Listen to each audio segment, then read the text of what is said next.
The door slammed open, and Saren Hale stumbled into the cabin, frost clinging to her coat like a death shroud. Her breath caught, not from the cold, but from the silence. Too silent. Her mother's cough, that awful rattling sound that had haunted their nights, was gone. In its place, her 7-year-old brother Danny sat motionless in the corner, his hollow eyes tracking her movement. On the table, a single piece of bread, 3 days old, rock hard.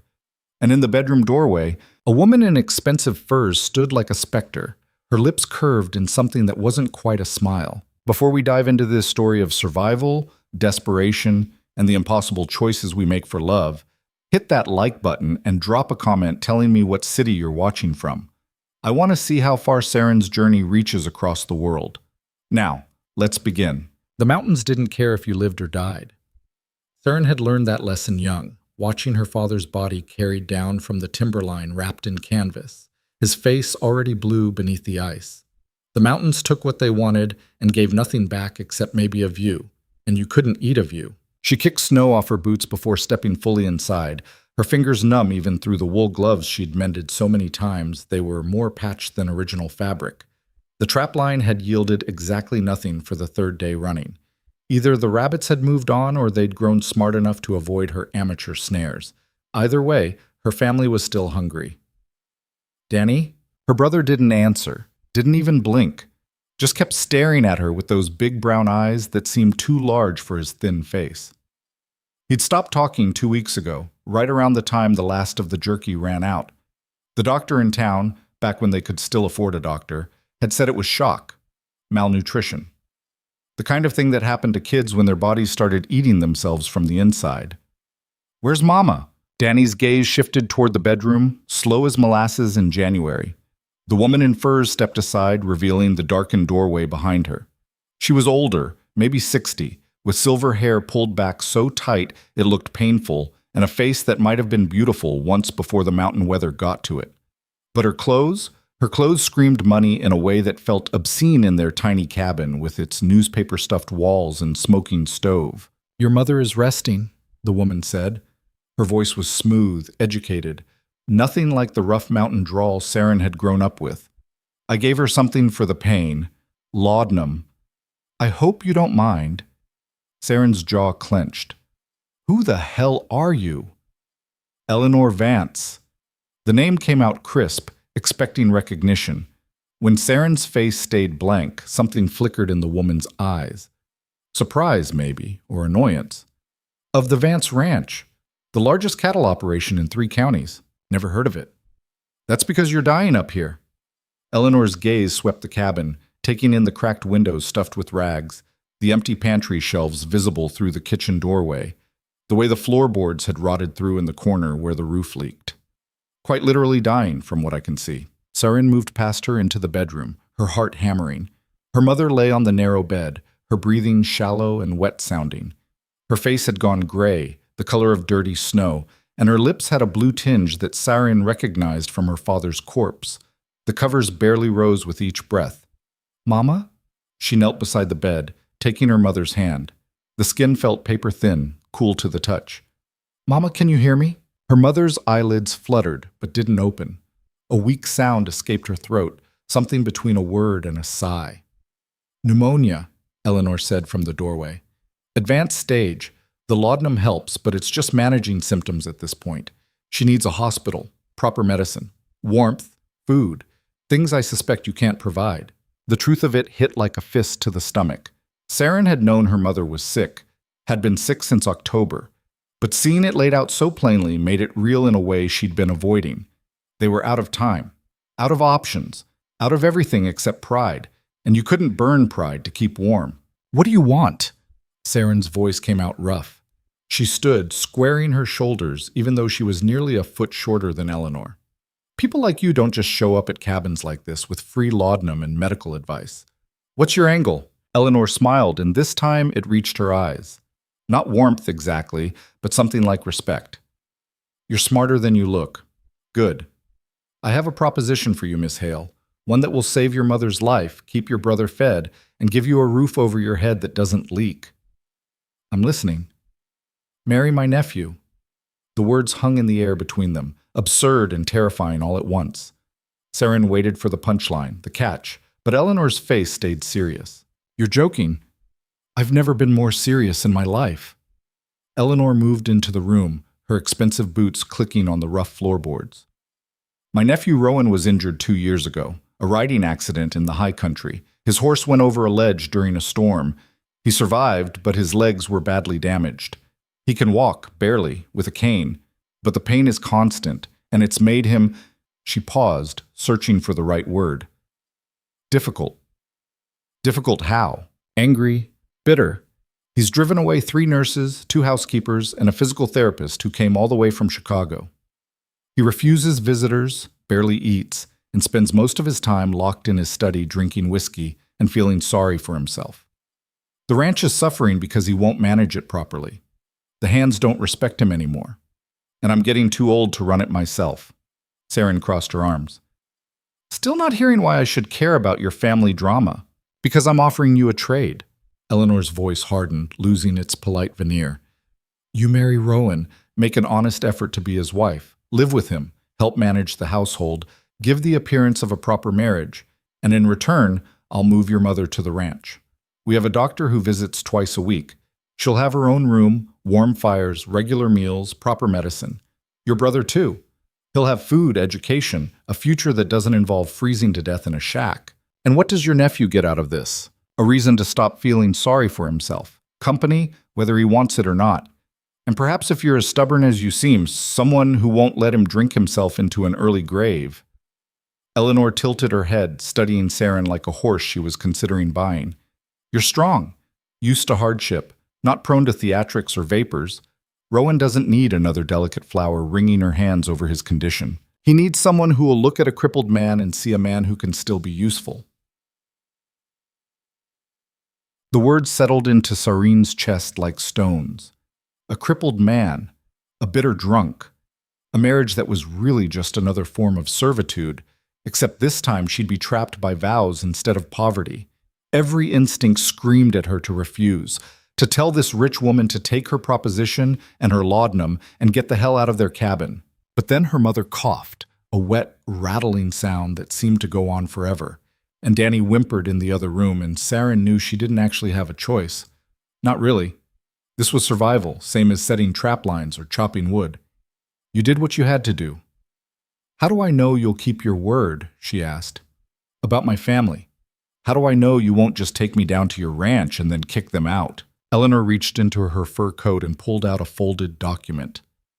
"This is a contract, legal and binding. It stipulates that your mother and brother will be cared for on the Vance Ranch for the duration of your marriage to Rowan, with full access to medical care, food, and shelter. If the marriage ends, for any reason, they'll receive a settlement of $5,000 and safe passage to wherever they choose to go. My lawyer in town has a copy. You can verify it before you sign." $5,000. Saren had never seen that much money in her life. Her father had died with $17 in his pocket and a mortgage on a cabin that wasn't worth the nails holding it together. $5,000 could set her mother and Danny up for years, even if the marriage didn't work out. Even if Rowan Vance turned out to be a monster. "I need to think about it. You have until morning." Eleanor tucked the contract back into her coat. "I'll be staying at the boarding house in town. If you agree, we'll leave tomorrow afternoon. There's a justice of the peace who can perform the ceremony at the ranch. Quick and simple. No fuss." "And if I say no?" Eleanor's expression didn't change, but something cold flashed in her eyes. "Then I wish you and your family the best of luck. You'll need it." She left without another word, pulling the door shut behind her with a soft click that sounded terribly final. Saren stood in the bedroom doorway, listening to her mother's labored breathing and Danny's silence, and felt the weight of the decision pressing down on her like snow on a weak roof. She knew what her answer would be. Had known it the moment Eleanor mentioned the doctor, the medicine, the warm room, but that didn't make it easier to swallow. That didn't make the thought of marrying a stranger, a bitter, broken stranger, any less terrifying. That night, she sat by her mother's bed and held her hand, watching the rise and fall of the thin chest beneath the quilts. Sometimes her mother would stir, mumbling words that didn't quite form sentences. Once, she opened her eyes and looked directly at Saren. Baby girl, she whispered, her voice barely audible. You're so cold. I'm fine, Mama. No. Her mother's grip tightened with surprising strength. You're always so cold, ever since your daddy died, like you're frozen inside. I'm just tired. Don't let it kill you. Her mother's eyes drifted closed again. Don't let the cold win. But the cold had already won. The cold had been winning for 2 years, slowly eating away at their lives, their hope, their chances. This wasn't about beating the cold anymore. This was about surviving it. And if that meant marrying a man she'd never met, living in a house full of strangers, then so be it. She'd survived worse, probably. Morning came gray and bitter, the kind of dawn that promised nothing but more of the same. Sarah, dressed in her best clothes, a wool dress her mother had made 3 winters ago, faded blue, but still mostly intact, and braided her dark hair back from her face. She looked at herself in the cracked mirror above the wash basin and barely recognized the woman staring back. 22 years old and already aging out, lines forming around her eyes from squinting against the snow glare, her hands rough and scarred from work. Danny watched her from his corner, his thin arms wrapped around his knees. He still hadn't spoken, hadn't eaten the stale bread she'd left for him last night. I'm going to make this better, she told him, kneeling down to his level. I promise. You're going to have food again, real food, and Mama's going to get medicine, but I need you to be brave for me, okay? Can you do that? He nodded once, slow and mechanical. Good boy. She kissed his forehead, feeling the heat of low fever against her lips. They were running out of time faster than she'd thought. Another week, maybe less, and she'd be burying both of them. The decision wasn't hard anymore. It was inevitable. She walked to town in the early afternoon, her boots crunching through the crusted snow. The boarding house sat on the edge of the settlement, a 2-story structure that looked almost elegant compared to the rough cabins and supply stores that made up the rest of the town.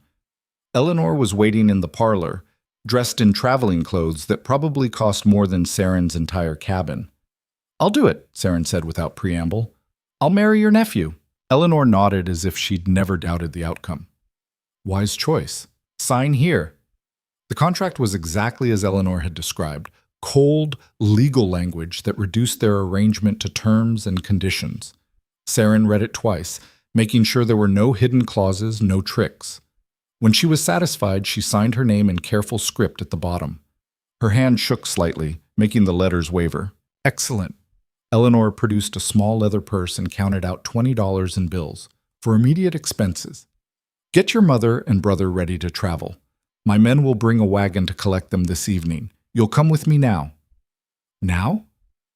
The sooner we get this done, the sooner your family receives proper care. Eleanor's tone left no room for argument.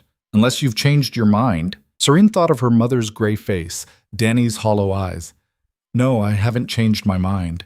They traveled in a carriage that must have cost a small fortune, pulled by 2 massive horses that looked like they'd never missed a meal in their lives.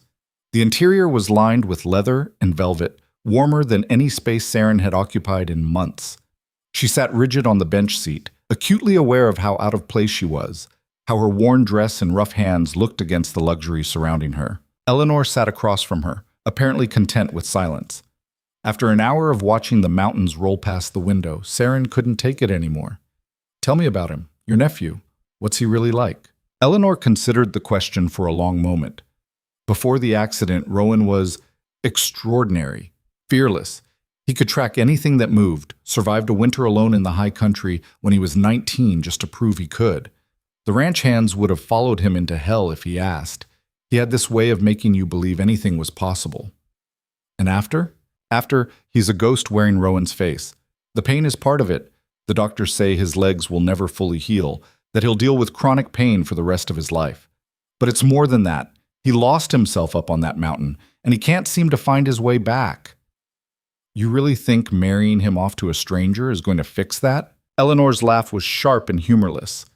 No, but I think it might stop him from putting a bullet in his head, which is more than I can say for the current situation. At the very least, you'll give him something to focus on besides his own misery.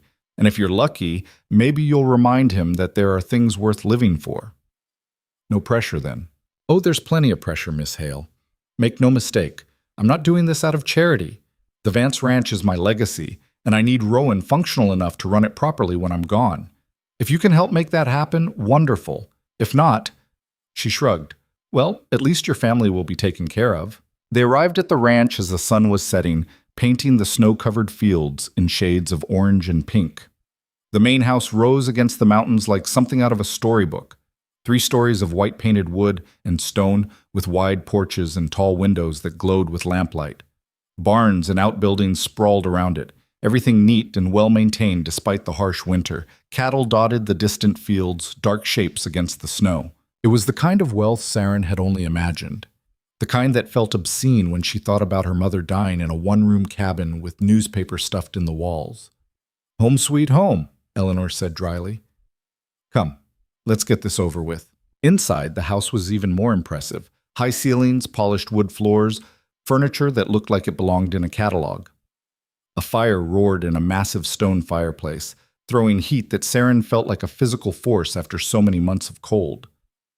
Staff appeared from various doorways, a housekeeper in a crisp apron, a couple of ranch hands tracking snow on their boots, a cook wiping flour-dusted hands on her skirts. They all stopped and stared at Saren with varying degrees of curiosity and confusion. "This is Miss Saren Hale," Eleanor announced. "She'll be marrying Rowan this evening. See that the guest room is prepared for her. And someone fetch Justice Miller from town. Tell him it's urgent." The staff exchanged glances, but didn't question the orders. They scattered to their tasks, leaving Saren standing in the grand entryway feeling like an intruder. "Where is he?" Saren asked. "Your nephew." "Upstairs. In his study. Where he always is." Eleanor sighed, removing her fur coat and handing it to the housekeeper. "I should warn you, he doesn't know about this arrangement. I thought it best to present him with a fait accompli rather than give him time to refuse." Saren's stomach dropped. "You're telling me he doesn't even know I exist?" "He knows I've been looking for a solution to his situation. He just doesn't know I found one, or what it looks like." Eleanor started up the stairs, her hand trailing along the polished banister. "Come. You might as well meet him before the ceremony. Get the worst of it over with." Every instinct screamed at Saren to run, to get back in that carriage and race back to her cabin before this went any further. But she thought of the wagon that would already be on its way to collect her mother and Danny, thought of the warm room and the doctor and the food, and she forced her feet to climb the stairs. The study was at the end of a long hallway lined with portraits of stern-faced people who all shared variations of the same sharp features. Eleanor knocked once, perfunctory, then opened the door without waiting for a response. The room beyond was dark despite the early evening hour, lit only by the dying fire in the grate. It smelled of whiskey and old smoke and something else, pain maybe, or despair. Saren's eyes adjusted slowly, picking out details. Bookshelves covering one wall, a massive desk covered in papers, and in a leather chair by the fire, a man. He didn't look up when they entered, just sat there staring into the flames, one hand wrapped around a glass of amber liquid, the other gripping a cane propped against the chair arm. His dark hair needed cutting, falling into his eyes. His jaw was shadowed with several days' worth of stubble. He wore a shirt that might have been white once but had gone gray from repeated wear, the sleeves rolled up to reveal forearms corded with muscle. "Go away, Eleanor," he said without looking. His voice was rough, unused, like gravel grinding together. "I'm not in the mood for one of your lectures." "I'm not here to lecture you, Rowan. I'm here to introduce you to your future wife." That got his attention. His head snapped up, eyes finding Eleanor first and then sliding to Saren. They were an unsettling shade of gray-green, the color of a winter forest, and they looked at her with such open contempt that she actually took a step back. "My what?" "Your wife." Eleanor moved into the room, casual as if discussing the weather. "This is Saren Hale. You'll be married this evening. Justice Miller is on his way." Rowan stared at his aunt for a long moment, then started laughing. It was an awful sound, sharp and bitter, with no humor in it at all. "You finally lost your mind. Wonderful. I always wondered when that would happen. I'm perfectly sane, and you know it. Miss Hale has agreed to marry you in exchange for medical care for her family. It's a business arrangement, nothing more. You get a wife to manage the household and provide companionship. She gets security and resources for her mother and brother. Everyone wins. Everyone except me." Rowan turned those cold eyes back to Saren. "Let me guess. You're from one of those falling apart cabins up in the high country. Starving, desperate. So desperate you'll agree to marry a cripple you've never met just to save your own skin. The word cripple came out like a curse, heavy with self-loathing. Saren felt her jaw clench, anger rising to meet his contempt. Actually, she said, her voice steady despite the rage building in her chest, I agreed to marry an asshole I've never met to save my mother's life. The fact that you can't walk properly is just a bonus. Makes you easier to outrun when you get on my nerves. Silence dropped over the room like a blanket. Eleanor's eyebrows rose. Rowan's expression shifted from contempt to something that might have been surprise, then hardened into something worse. Get out, he said quietly. Rowan, I said get out! He hurled the whiskey glass at the fireplace, where it shattered against the stone in a spray of glass and liquor. The flames jumped higher for a moment, fed by the alcohol. I don't need your charity, Eleanor. And I sure as hell don't need some mountain rat playing nursemaid because you bribed her into it. Saren felt the words hit like slaps, each one designed to wound. Mountain rat, charity case, nursemaid. She'd been called worse. Poverty stripped away most illusions about people's kindness, but it still stung coming from someone who was supposed to be her future husband. You know what? She stepped forward, ignoring Eleanor's warning hand on her arm. You're right. I am desperate. My mother's dying of pneumonia because we can't afford medicine. My 7-year-old brother hasn't spoken in 2 weeks because he's starving. Our cabin has holes in the roof and newspaper in the walls, and the only reason we haven't frozen to death yet is sheer stubbornness. So yeah, I'm marrying you for the money and the security and the doctor, but at least I'm honest about it. At least I'm not sitting in an expensive study drinking expensive whiskey feeling sorry for myself while pretending it's somehow noble. Rowan's hands gripped the arms of his chair, knuckles going white. For a moment, Saren thought he might actually try to stand, to come after her, but he stayed seated. Whether from pride or pain, she couldn't tell. You don't know anything about me, he said, his voice dangerously soft. I know you're breathing. I know you have a roof over your head and food on your table. I know you're not watching your family die by inches because you can't afford firewood. She took another step closer, close enough to see the flecks of gold in his gray-green eyes, close enough to smell the whiskey on his breath. So, forgive me if I don't have a lot of sympathy for your suffering. We're all suffering. At least you get to do it somewhere warm. His jaw worked like he wanted to say something cutting, something that would put her back in her place. But whatever he saw on her face made him hesitate, made him actually look at her instead of through her. This is insane, he said finally, but some of the heat had gone out of his voice. Probably, Saren agreed, but I'm doing it anyway, and so are you. Unless you want to explain to your aunt why you'd rather drink yourself to death than make an honest effort to function like a human being. Eleanor cleared her throat. Justice Miller will be here within the hour. I suggest you both use that time to make yourselves presentable. Rowan, put on a clean shirt. Saren, come with me. We'll find you something more suitable to wear. She ushered Saren out of the study before either of them could protest. In the hallway, with the door safely closed behind them, Eleanor actually smiled. Well, she said, that went better than expected. Better? Saren stared at her. He threw a glass at the fireplace. Yes, but he didn't throw it at you, and he didn't refuse outright, which means he's at least considering it. Trust me, with Rowan, that counts as progress. Eleanor started down the hallway, expecting Saren to follow.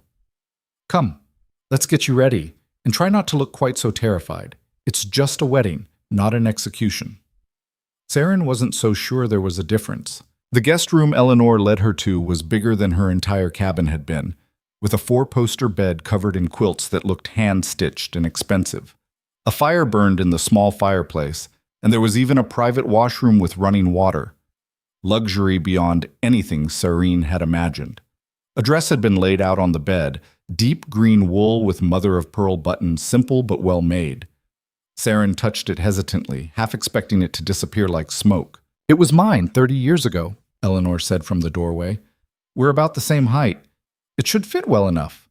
There are undergarments in the wardrobe. Take your time. I'll send someone to collect you when Justice Miller arrives. She left Saren alone with the dress and the warm room and the crushing weight of what she was about to do.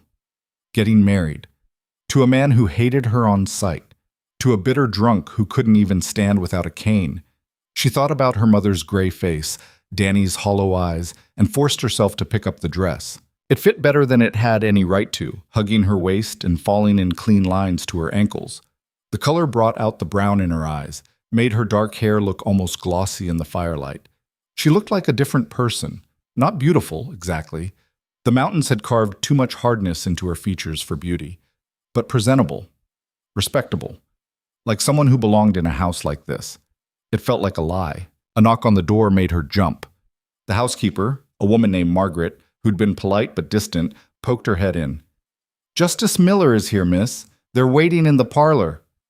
This was it, the point of no return. Saren took a breath that felt too shallow, too quick, and followed Margaret downstairs. The parlor had been hastily arranged for a wedding. Candles lit, a few ranch hands gathered as witnesses, Justice Miller standing by the fireplace with a worn Bible in his hands.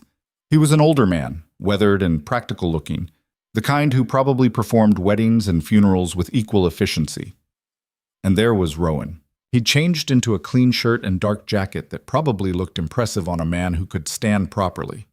But he was leaning heavily on his cane.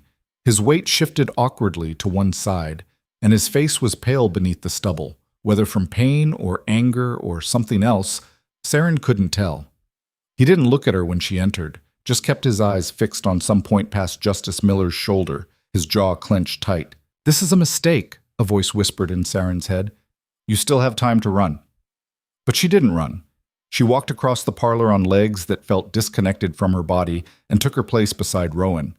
He smelled like soap and whiskey, and up close she could see the lines of pain etched around his eyes, the way his hand trembled slightly on the cane. Justice Miller cleared his throat. "Well then, let's begin. Dearly beloved." "Skip to the vows," Rowan interrupted. "Let's not pretend this is anything but a transaction." Justice Miller's eyebrows rose, but he nodded and flipped ahead in his Bible. "Very well. Do you, Rowan James Vance, take this woman to be your lawfully wedded wife?" A pause that stretched too long. Saren felt her heart hammering against her ribs. "He's going to refuse," she thought. "He's going to call this whole thing off, and my mother is going to die, and Danny is going to starve, and—" "I do," Rowan said. The words came out flat, emotionless, like he was agreeing to sign a contract, which Saren supposed he was. "And do you, Saren," Justice Miller paused, glancing at his notes, "Saren Ann Hale, take this man to be your lawfully wedded husband?" She looked at Rowan's profile, at the hard line of his jaw, the bitter set of his mouth. She thought about her mother's labored breathing, about Danny's silence, about the trap lines that had come up empty for 3 days running. She thought about cold and hunger and the slow death of hope. "I do." "Then by the power vested in me by the territory of Montana, I now pronounce you husband and wife. You may kiss the bride." Rowan turned to look at her for the first time since she'd entered the room. His expression was unreadable, but something flickered in those gray-green eyes. Resentment, maybe? Or resignation. Definitely not affection. "We can skip that part," he said. Saren felt relief and humiliation wash over her in equal measure. "Fine by me." Justice Miller looked between them with an expression that suggested he'd seen plenty of reluctant weddings, but this one might take the prize. Still, he produced a marriage certificate and had them both sign it, along with Eleanor and 2 ranch hands as witnesses. Just like that, it was done. Saren Hale was now Saren Vance, married to a man who could barely look at her. Eleanor produced glasses of champagne for a toast, but the celebration was perfunctory at best.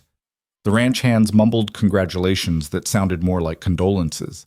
Rowan drained his glass in one swallow and immediately refilled it from the bottle Eleanor had left on the side table. "Your family should arrive within the hour," Eleanor told Saren. "I've had rooms prepared for them in the East Wing. The doctor will examine your mother first thing in the morning." "Thank you." The words felt inadequate, but Saren didn't know what else to say. Eleanor had bought her family's lives with a marriage contract and a promise of resources. The debt felt crushing. "Don't thank me yet." Eleanor's smile was thin. "You haven't started earning your keep. Rowan, show your wife to her room. She can find her own way."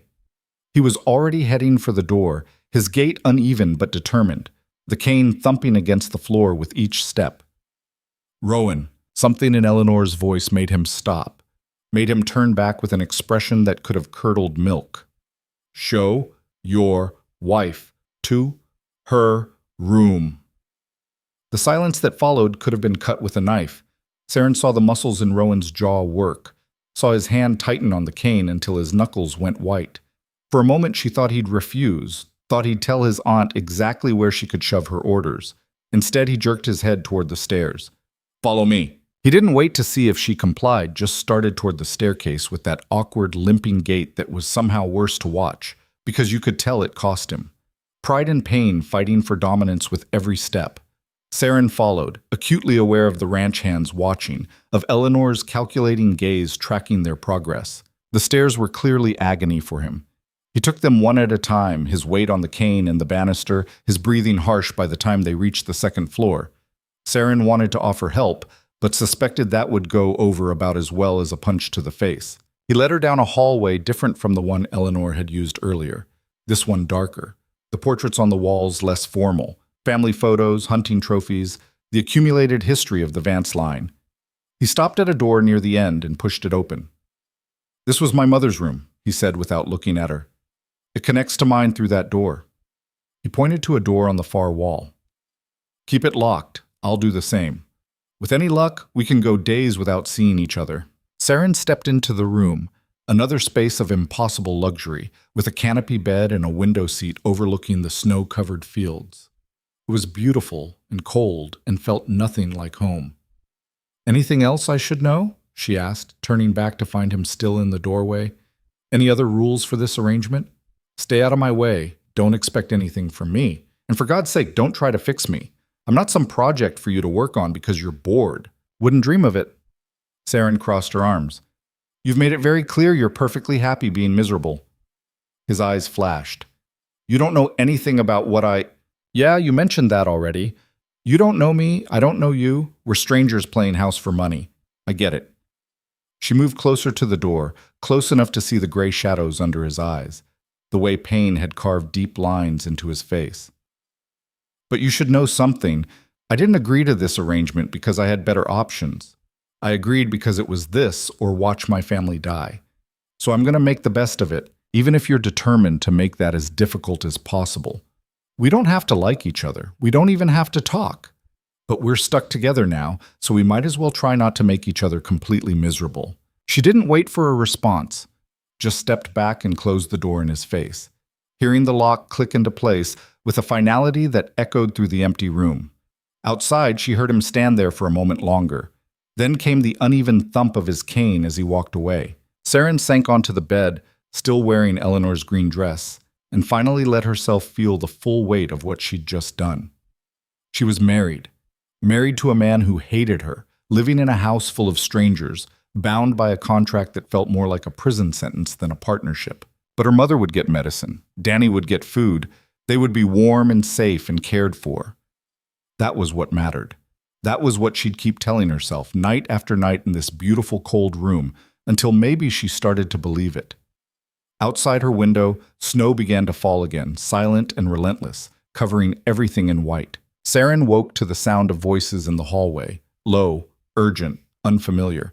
For a moment she didn't know where she was, her mind still caught in the dream of her old cabin, the familiar creaks and drafts. Then she remembered the wedding, the contract, the man who'd rather drink himself to death than look at her. She threw off the heavy quilts and moved to the door, pressing her ear against the wood. Two women were talking, their voices carrying that particular pitch of gossip dressed up as concern. "Never seen anything like it. A wedding with no celebration, no family, just that poor mountain girl looking like she'd rather be anywhere else. Can you blame her? Married to a cripple who barely acknowledges she exists. Eleanor's lost her mind if she thinks this will fix anything. Hush, she'll hear you." Saren stepped back from the door, her jaw tight. So that was how it would be. The staff already pitying her, already writing off the marriage as another of Eleanor's failed attempts to salvage her nephew. She'd dealt with pity before, had seen it in the eyes of townspeople when her father died, when her mother got sick, when it became clear they were slowly starving. Pity was just contempt wearing a softer mask. She dressed quickly in her own clothes, the worn blue dress feeling more honest than Eleanor's expensive green wool. When she opened the door, the hallway was empty. Cowards. Downstairs, she found the kitchen through sheer determination and the smell of coffee. The cook, a round woman named Betty, who'd been introduced briefly at the wedding, looked up from a massive stove with surprise. "Mrs. Vance, you should have rung. I'd have brought breakfast to your room." Mrs. Vance. The name felt like a costume that didn't fit right. "I can come to the kitchen just fine. Where's my family?" "East Wing, like Mrs. Eleanor said. The doctor's with your mama now. Been there since dawn." Betty poured coffee without asking, set it in front of Serene with a plate of biscuits that were still warm. "Your brother's in the room next to hers. Haven't seen him come out yet." Serene grabbed the coffee and a biscuit and headed for the East Wing without another word. The house was a maze of hallways and rooms, but she followed the sound of voices until she found the right door.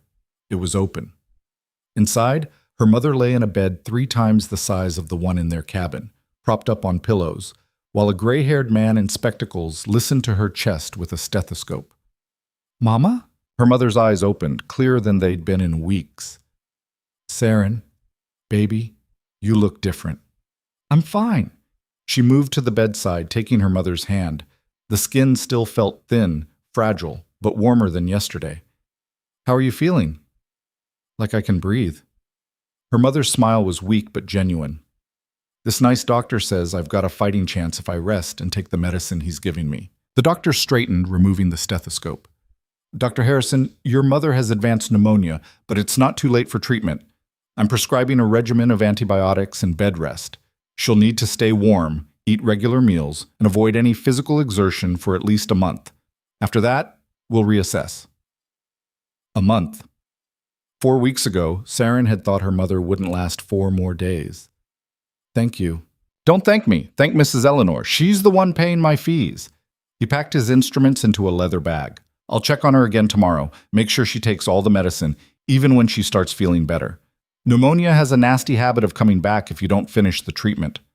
After he left, Serene sat with her mother, just holding her hand and listening to her breathe. The sound was still wet, still labored, but better. Definitely better. "You married him," her mother said after a while. "The nephew." "I did." "Is he kind?"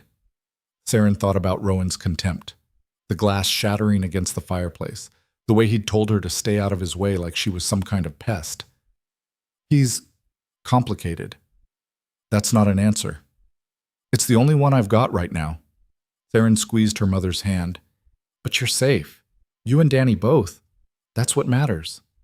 "What about you?" The question hung in the air. Serene didn't have an answer for it, so she changed the subject.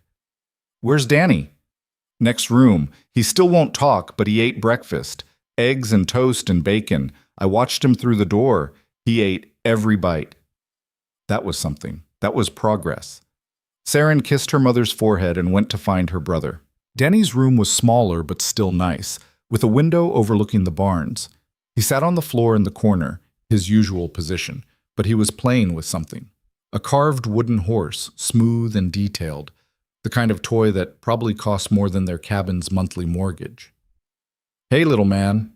He looked up at her, and for the first time in weeks, his eyes didn't look quite so hollow. He held up the horse, showing her. "That's beautiful. Where'd you get it?" He pointed toward the door, then made a gesture she didn't understand. She knelt beside him, patient. Danny used to talk nonstop, filling their cabin with chatter about everything and nothing. The silence still felt wrong, like a part of him had gone missing. "Someone gave it to you?" He nodded. "Who?" He pointed again, more insistent this time, and Serene realized he was pointing up, upstairs, where Rowan's study was. "The man I married? He gave you this?" Another nod. That didn't make sense. Rowan had made it clear he wanted nothing to do with any of them, had locked himself in his study with his whiskey and his bitterness. Why would he give Danny a toy? "Did you see him?" Danny shook his head, then mimed setting something down and walking away. He'd left it outside the door. A gift delivered in secret, like Rowan couldn't bear to be thanked for it. Something shifted in Serene's chest, a small crack in the wall of resentment she'd been building. It didn't change anything. Rowan was still an asshole who'd made it clear he resented her existence. But it was something. A gesture toward the people she loved, even if he couldn't extend the same courtesy to her. "Well," she said, ruffling Danny's hair. "That was nice of him. What do you say next time you see him? Danny made the shape of words with his mouth, but no sound came out. She could see him trying, could see the frustration cross his thin face when nothing happened. It's okay. You'll talk when you're ready. No rush. She sat with him for a while, watching him play with the horse, galloping it across the floorboards in elaborate imaginary adventures. It was the most animated she'd seen him in weeks. The rest of the morning passed in a strange limbo. Siren explored the house, mapping out the rooms and hallways, nodding politely to staff, who looked at her with varying degrees of curiosity and skepticism. She found the library, 2 stories of books that probably cost more than her family had earned in their entire lives. She found the dining room, formal and cold. She found a sitting room with a piano that looked like it hadn't been played in years, dust coating the keys. What she didn't find was Rowan. He'd apparently perfected the art of being invisible in his own house. The staff moved around his absence like water around a stone, mentioning him in oblique terms. Mr. Vance takes his meals in his study. Mr. Vance doesn't come down before noon. Mr. Vance prefers not to be disturbed. By mid-afternoon, Saren's patience was wearing thin. She'd agreed to this marriage, was living in this house, wearing the title of Mrs. Vance like an ill-fitting coat. The least he could do was acknowledge her existence beyond a locked door and a wooden horse left for her brother. She climbed the stairs to the 2nd floor, found the hallway with the portraits, and walked straight to his study. She didn't bother knocking, just turned the handle, unlocked, apparently he wasn't expecting visitors, and walked in. Rowan was at his desk, papers spread before him, a ledger open to a page of numbers. He looked up with an expression that went from surprise to annoyance in the space of a heartbeat. I thought I made it clear that you wanted to be left alone. Yeah, I got that message loud and clear. Saren closed the door behind her and leaned against it. But we need to talk. No, we don't. Yes, we do. Because this... She gestured between them at the space and silence and mutual resentment isn't sustainable. We're married. We live in the same house. And whether you like it or not, people are watching to see how this plays out. Let them watch. He turned back to his ledger, dismissing her. I didn't ask for an audience. You didn't ask for a wife either, but here we are. She moved closer to the desk, refusing to be ignored. Look, I'm not expecting us to be friends. I'm not even expecting us to like each other. But we could at least try to be civil, have dinner together once in a while, acknowledge each other when we pass in the hallway. Basic human decency. I'm not good company, I've noticed. But you gave Danny a toy horse, so you're capable of kindness when you want to be. Why not extend some of that to me? His jaw tightened. That was different. Why? Because he's a kid? Because he didn't ask to be here? She leaned on the desk, forcing him to look at her. Neither did I, Rowan. I'm here because your aunt made me an offer I couldn't refuse. Just like you're stuck with me because she backed you into a corner. We're both trapped, so we might as well make the cage a little less miserable. For a long moment, he just stared at her. His eyes were bloodshot, she noticed. Dark circles underneath that suggested he hadn't slept. His shirt was wrinkled, like he'd slept in it. Or hadn't slept at all. What do you want from me? He asked finally.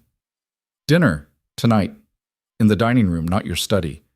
1 hour where we sit across from each other and pretend to be people instead of problems. Think you can manage that? And if I refuse, then I'll come back tomorrow and ask again, and the day after that, and the day after that. I can be very persistent when I want something. Something that might have been amusement flickered across his face, there and gone so fast she almost missed it.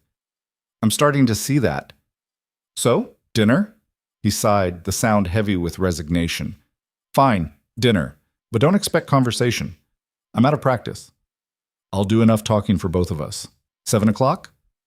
6:30. I eat early. 6:30 it is. She straightened, feeling like she'd won something small but significant. And Rowan, thank you, for the horse. Danny loves it. She left before he could respond, closing the door quietly behind her.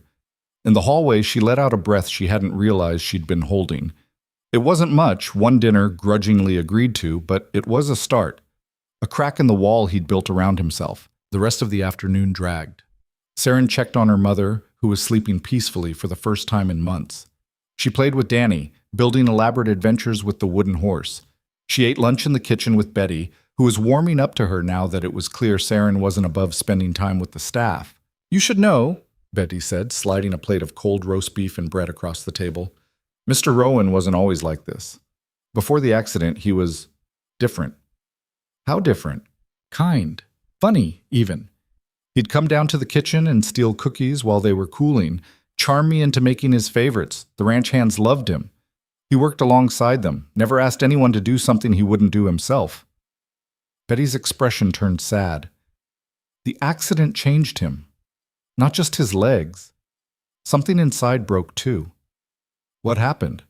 Eleanor mentioned a fall, but she didn't give details. He was tracking a mountain lion that had been killing cattle. Went up into the high country during a storm, typical Rowan, too stubborn to wait for better weather. His horse spooked, went over a ledge. Rowan fell maybe 30 feet onto rocks. They found him 2 days later, half frozen, his legs crushed. The doctor said it was a miracle he survived it all. Surin tried to imagine it. The fall, the impact, lying there in the cold knowing you might die before anyone found you. The kind of pain that didn't just hurt your body, but broke something fundamental in your sense of who you were. He can still walk, she said. Barely, and it costs him every time. The pain never stops, the doctor says. There's damage to the nerves, the bones that didn't set quite right. He hides it well, but you can see it if you watch close.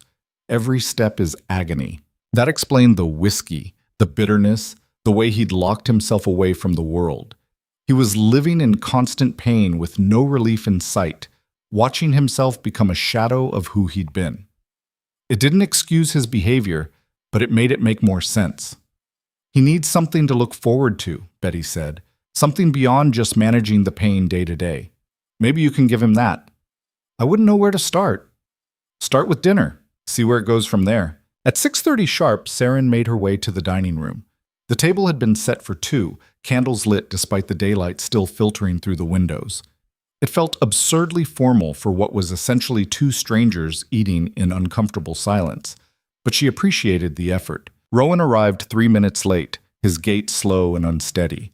He'd changed into clean clothes, black pants and a white shirt that looked freshly pressed, and he'd shaved. The effort felt significant, like he was trying even if he didn't want to admit it. They sat at opposite ends of the long table, a ridiculous distance between them. This is stupid, Saren said. I can't even hear you from here. That was rather the point. Well, it's a stupid point. She picked up her plate and silverware and moved to the chair directly across from him. There. Much better. He looked like he wanted to argue, but Betty appeared with the first course, soup that smelled like heaven, rich and savory, with chunks of vegetables and beef. Saren's stomach growled audibly. She hadn't realized how hungry she was until food appeared. They ate in silence for several minutes. The soup was incredible, better than anything Saren had tasted in her life. She had to consciously slow down, resist the urge to inhale it like someone might take it away. The horse, she said finally, breaking the quiet. Where'd you get it?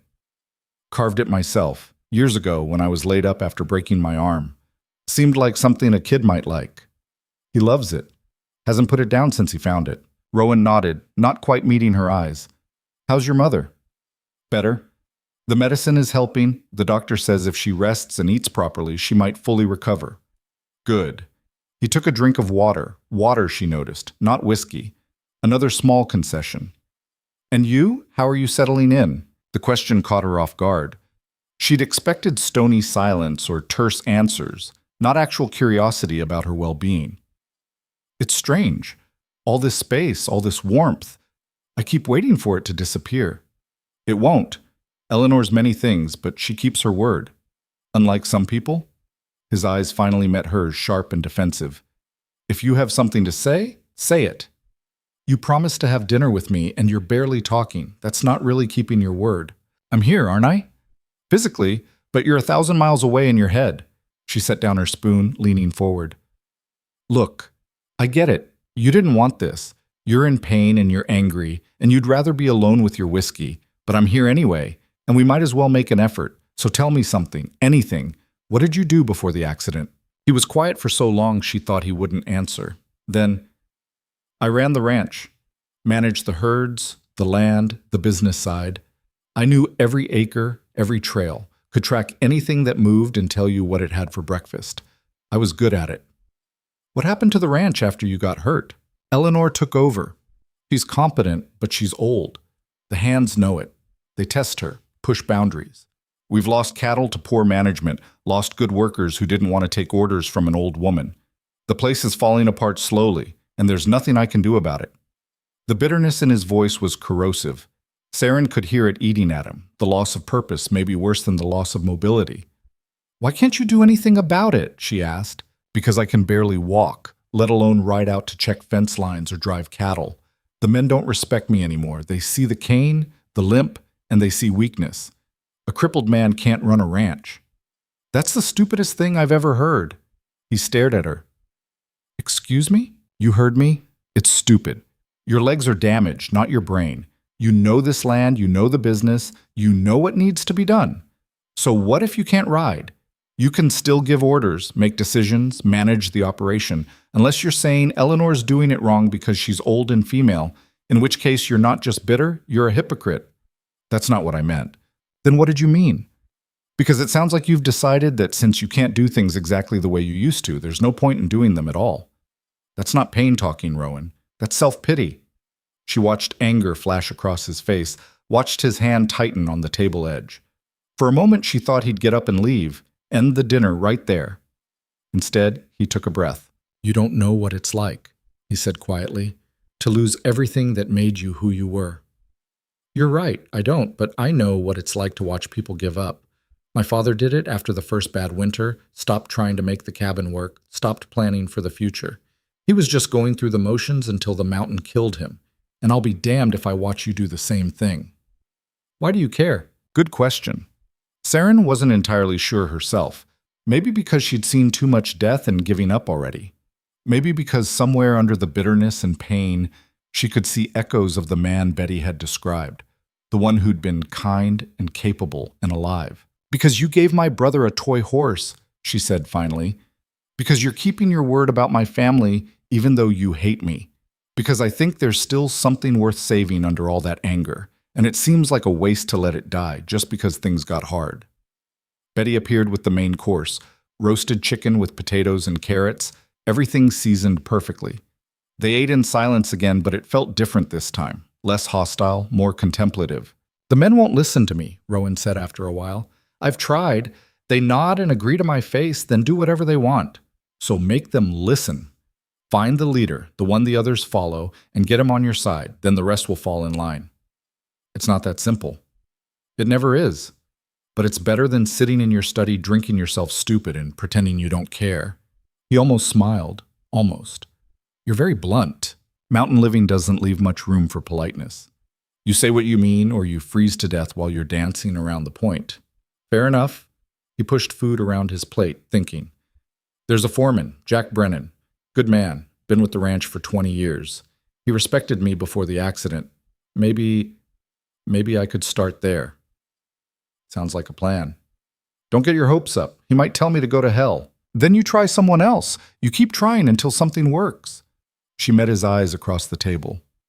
"That's what survival looks like, Rowan.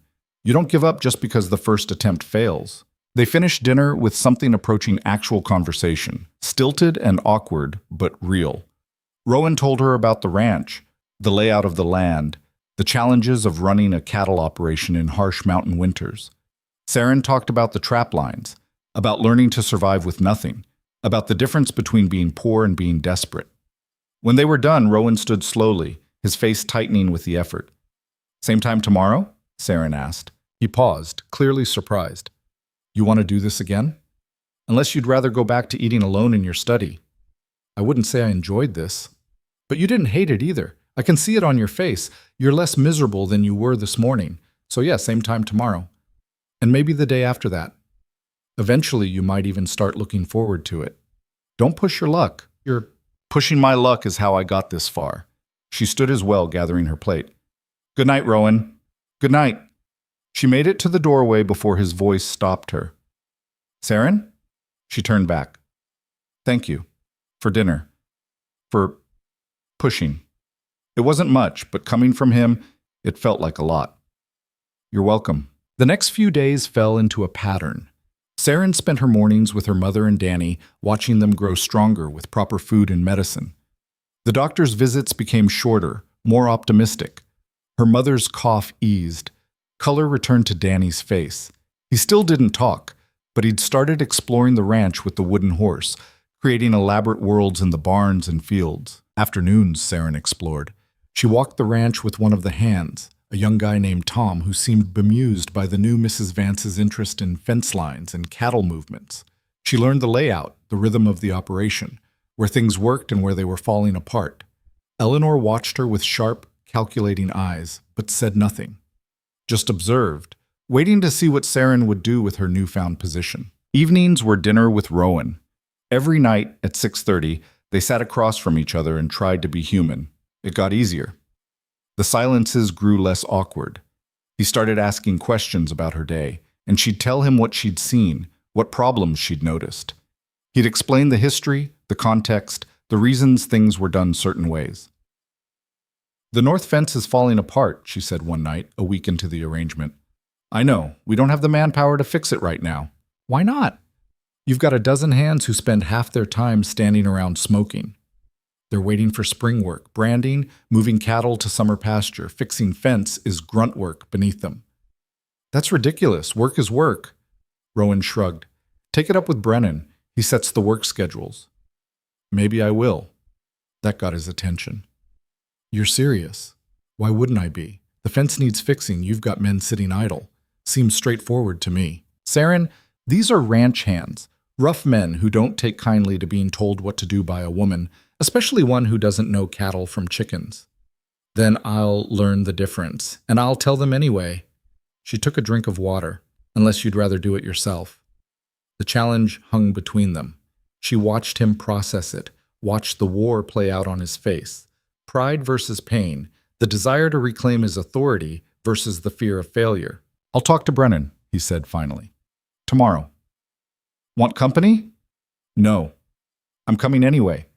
His expression suggested he wanted to argue, but he just sighed. "You're impossible. I prefer persistent."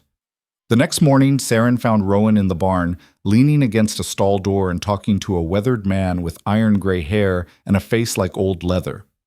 Jack Brennan, she assumed. The foreman. They both looked up when she approached, Brennan's expression going carefully neutral. "Mrs. Vance," he said, touching his hat brim. "Mr. Brennan, don't let me interrupt. I'm just here to listen." Rowan shot her a look that clearly said this wasn't what they'd agreed to, but he didn't send her away.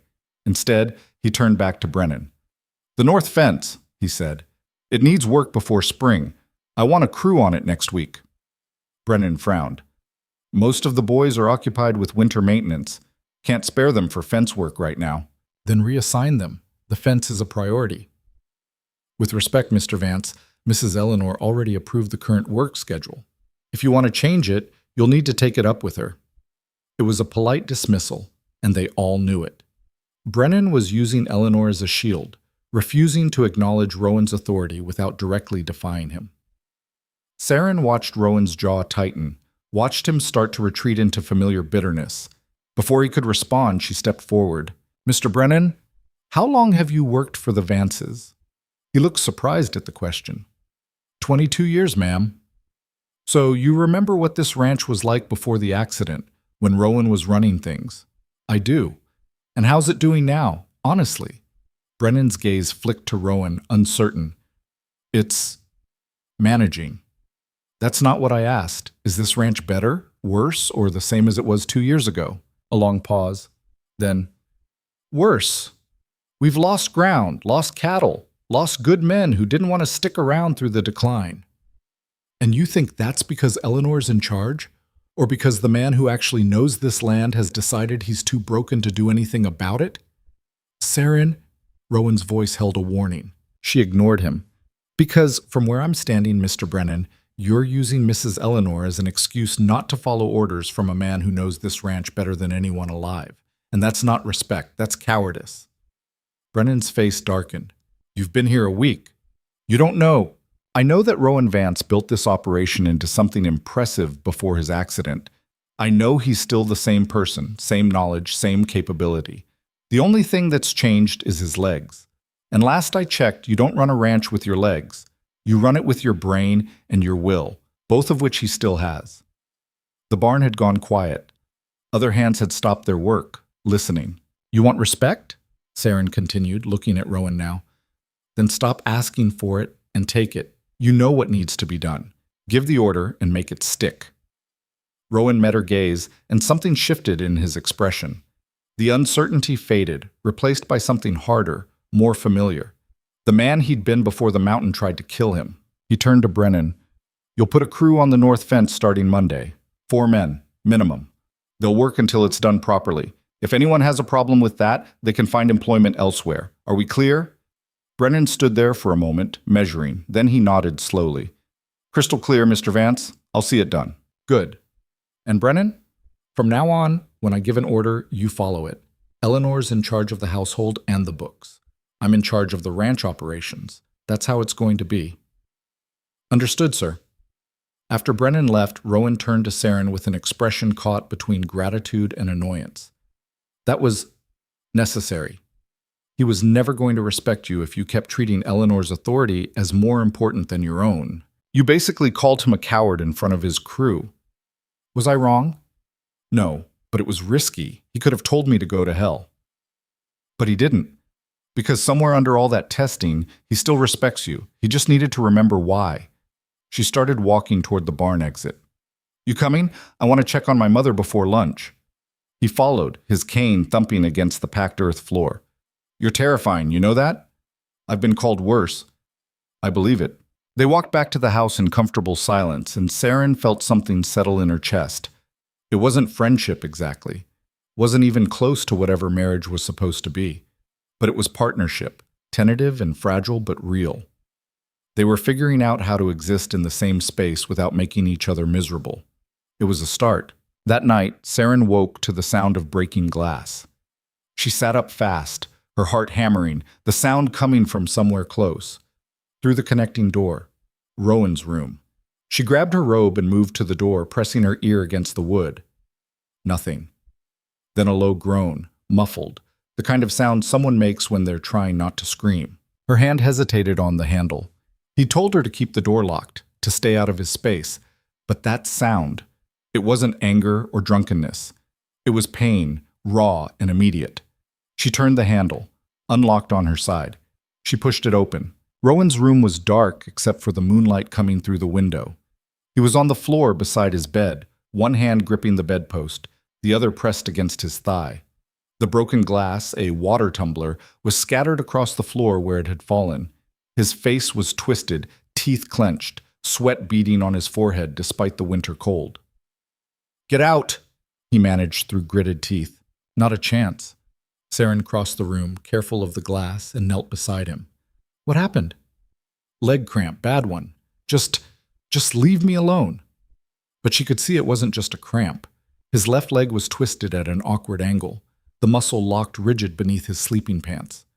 She'd seen her father deal with something similar after he'd injured his back, the way the muscles would seize up, trapping him in agony until they released. "We need to straighten it out," she said. "Don't touch me." "Rowan, I've dealt with muscle cramps before. If we don't straighten it, it's going to get worse. Now shut up and let me help." She didn't wait for permission, just grabbed his leg, carefully but firmly, and started to extend it. He made a sound like a wounded animal, his hand shooting out to grip her wrist hard enough to bruise. "Stop! Stop! Almost there." She kept the pressure steady, working against the locked muscle. "Breathe through it. Come on." The muscle released with a sensation she could feel through her hands, and Rowan's entire body went slack. He slumped against the bedpost, breathing hard, his hand still wrapped around her wrist, but no longer crushing it. "Better?" she asked. He nodded, not trusting his voice. Saren sat back on her heels, looking at the broken glass, the sheen of sweat on his face, the way he was still trembling. "How often does this happen?" "Often enough." "That's not an answer. 2, 3 times a week, sometimes more if the weather's changing. The cold makes it worse." He released her wrist, looking away. "You shouldn't have come in here. And let you suffer alone? That's stupid. It's private. It's pain. And pain is easier to deal with when you're not alone." She stood, brushing off her robe. "I'm going to get some warm water and towels. Don't move." She left before he could protest, making her way down to the kitchen in the dark. The house was silent, everyone asleep. She found towels and heated water on the stove that was still banked for the night, carrying everything back upstairs carefully. Rowan hadn't moved. He'd pulled himself partially onto the bed, sitting on the edge with his bad leg extended.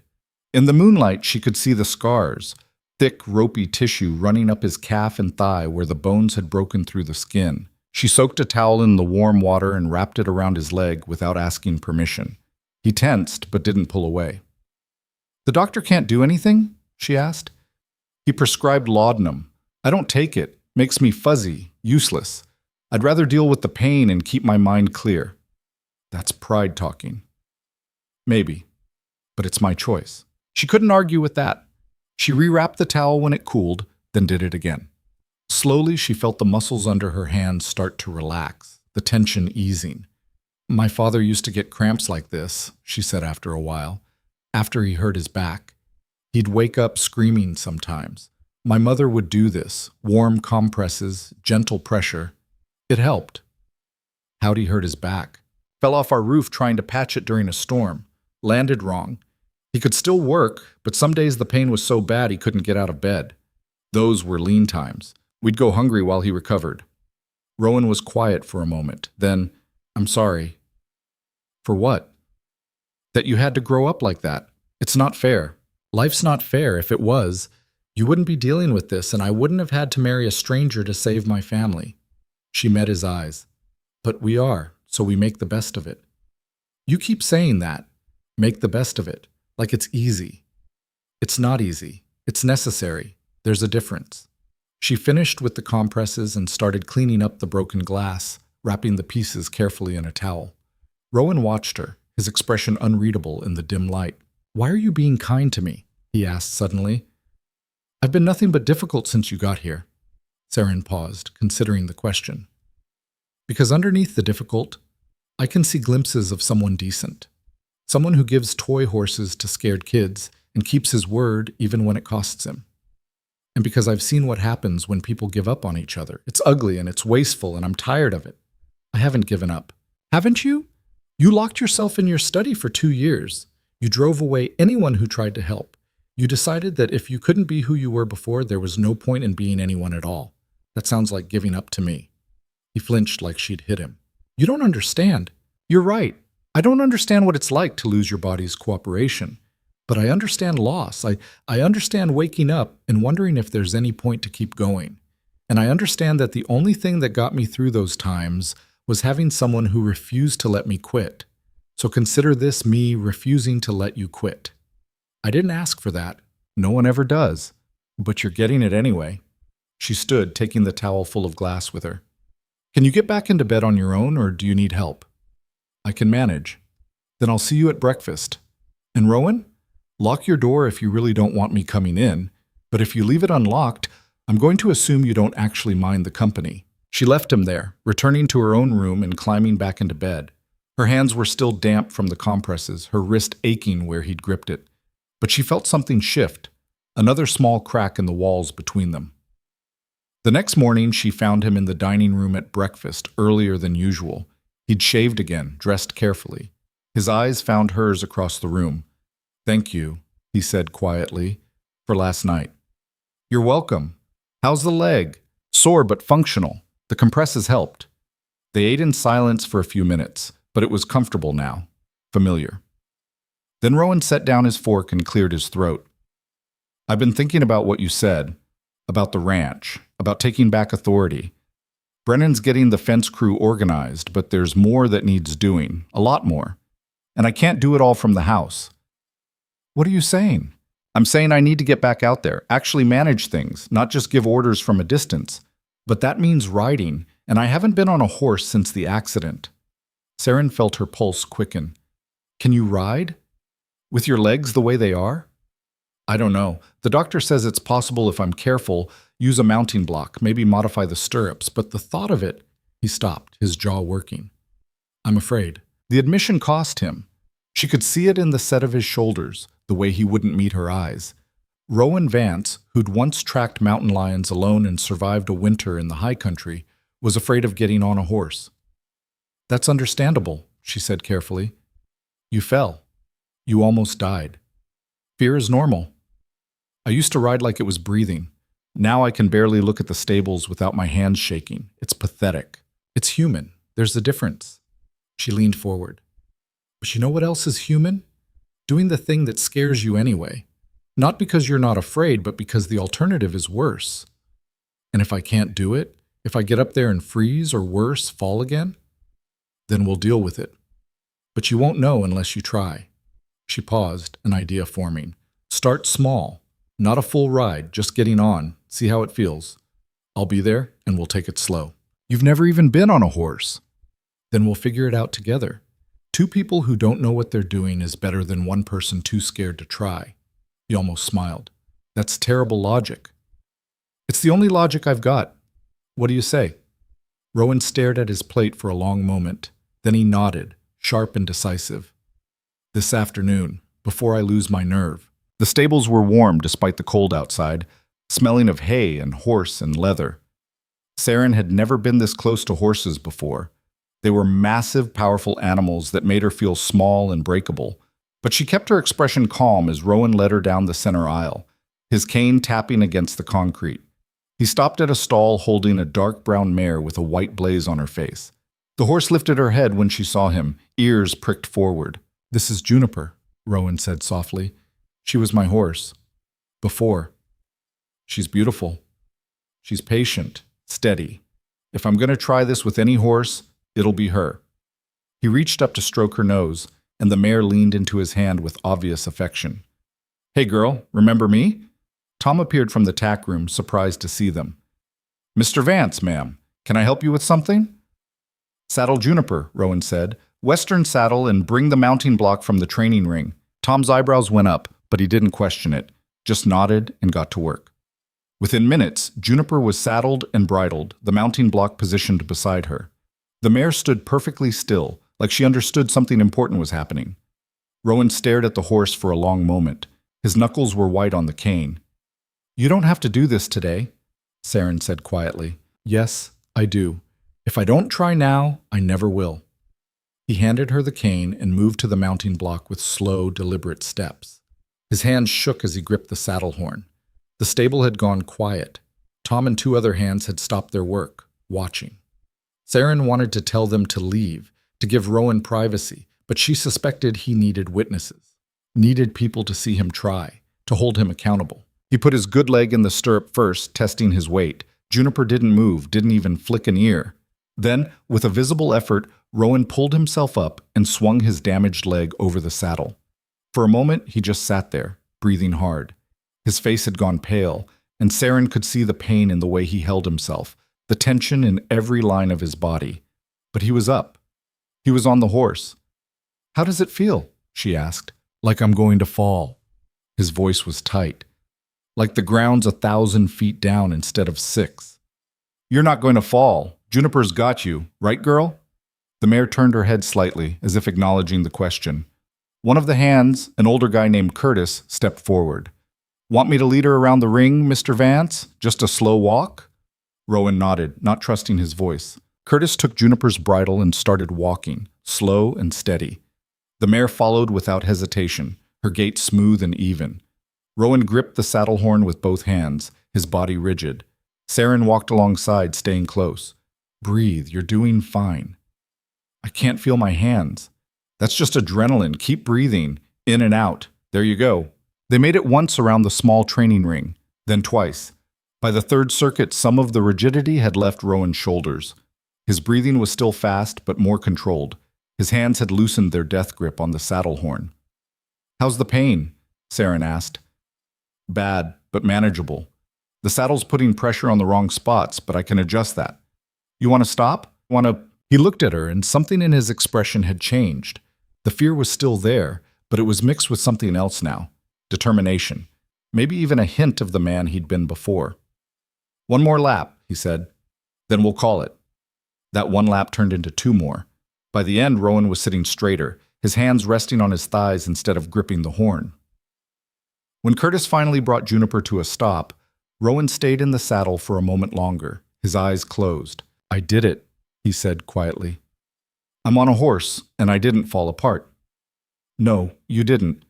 Saren felt something warm expand in her chest. You did good, Rowan. Getting down was harder than getting up. His legs had stiffened during the ride, and the dismount was awkward, painful. He nearly fell, but Curtis and Tom were there to steady him. He stood on shaking legs, leaning heavily on the cane Saren handed him. That was just the beginning, he said, his voice rough. I need to be able to ride for hours, check the herds, manage the land. This was nothing. This was everything, Saren corrected. This was you deciding not to let fear win. Everything else builds from here. The hands were grinning now, genuine smiles. Curtis clapped Rowan on the shoulder, carefully, respectfully. Good to see you back in the saddle, boss. Real good. That night at dinner, Rowan was different. Still in pain, she could see it in the careful way he moved, the tightness around his eyes. But there was a light in him that hadn't been there before, a spark of something alive. I want to try again tomorrow, he said, longer this time. Maybe work up to riding without someone leading Juniper. Don't push too hard too fast, you'll set yourself back. I know my limits. Do you? Because from where I'm sitting, you spent 2 years doing nothing, and now you want to make up for lost time in a week. That's not knowing your limits. That's being reckless. He frowned. I need to get back to running the ranch properly. And you will. But if you hurt yourself trying to do too much too soon, you'll be back in that study drinking whiskey and hating the world. Is that what you want? Of course not. Then pace yourself, build up gradually, trust the process. He was quiet for a moment, turning his wine glass in slow circles. You sound like the physical therapist Eleanor hired. Right before I ran him off. What happened to him? He pushed me to do exercises that hurt, said pain was part of healing, that I needed to work through it. So I worked through it until something tore and I couldn't walk for 3 days. Then I told him to get out and never come back. Was he wrong? About what? About pain being part of healing.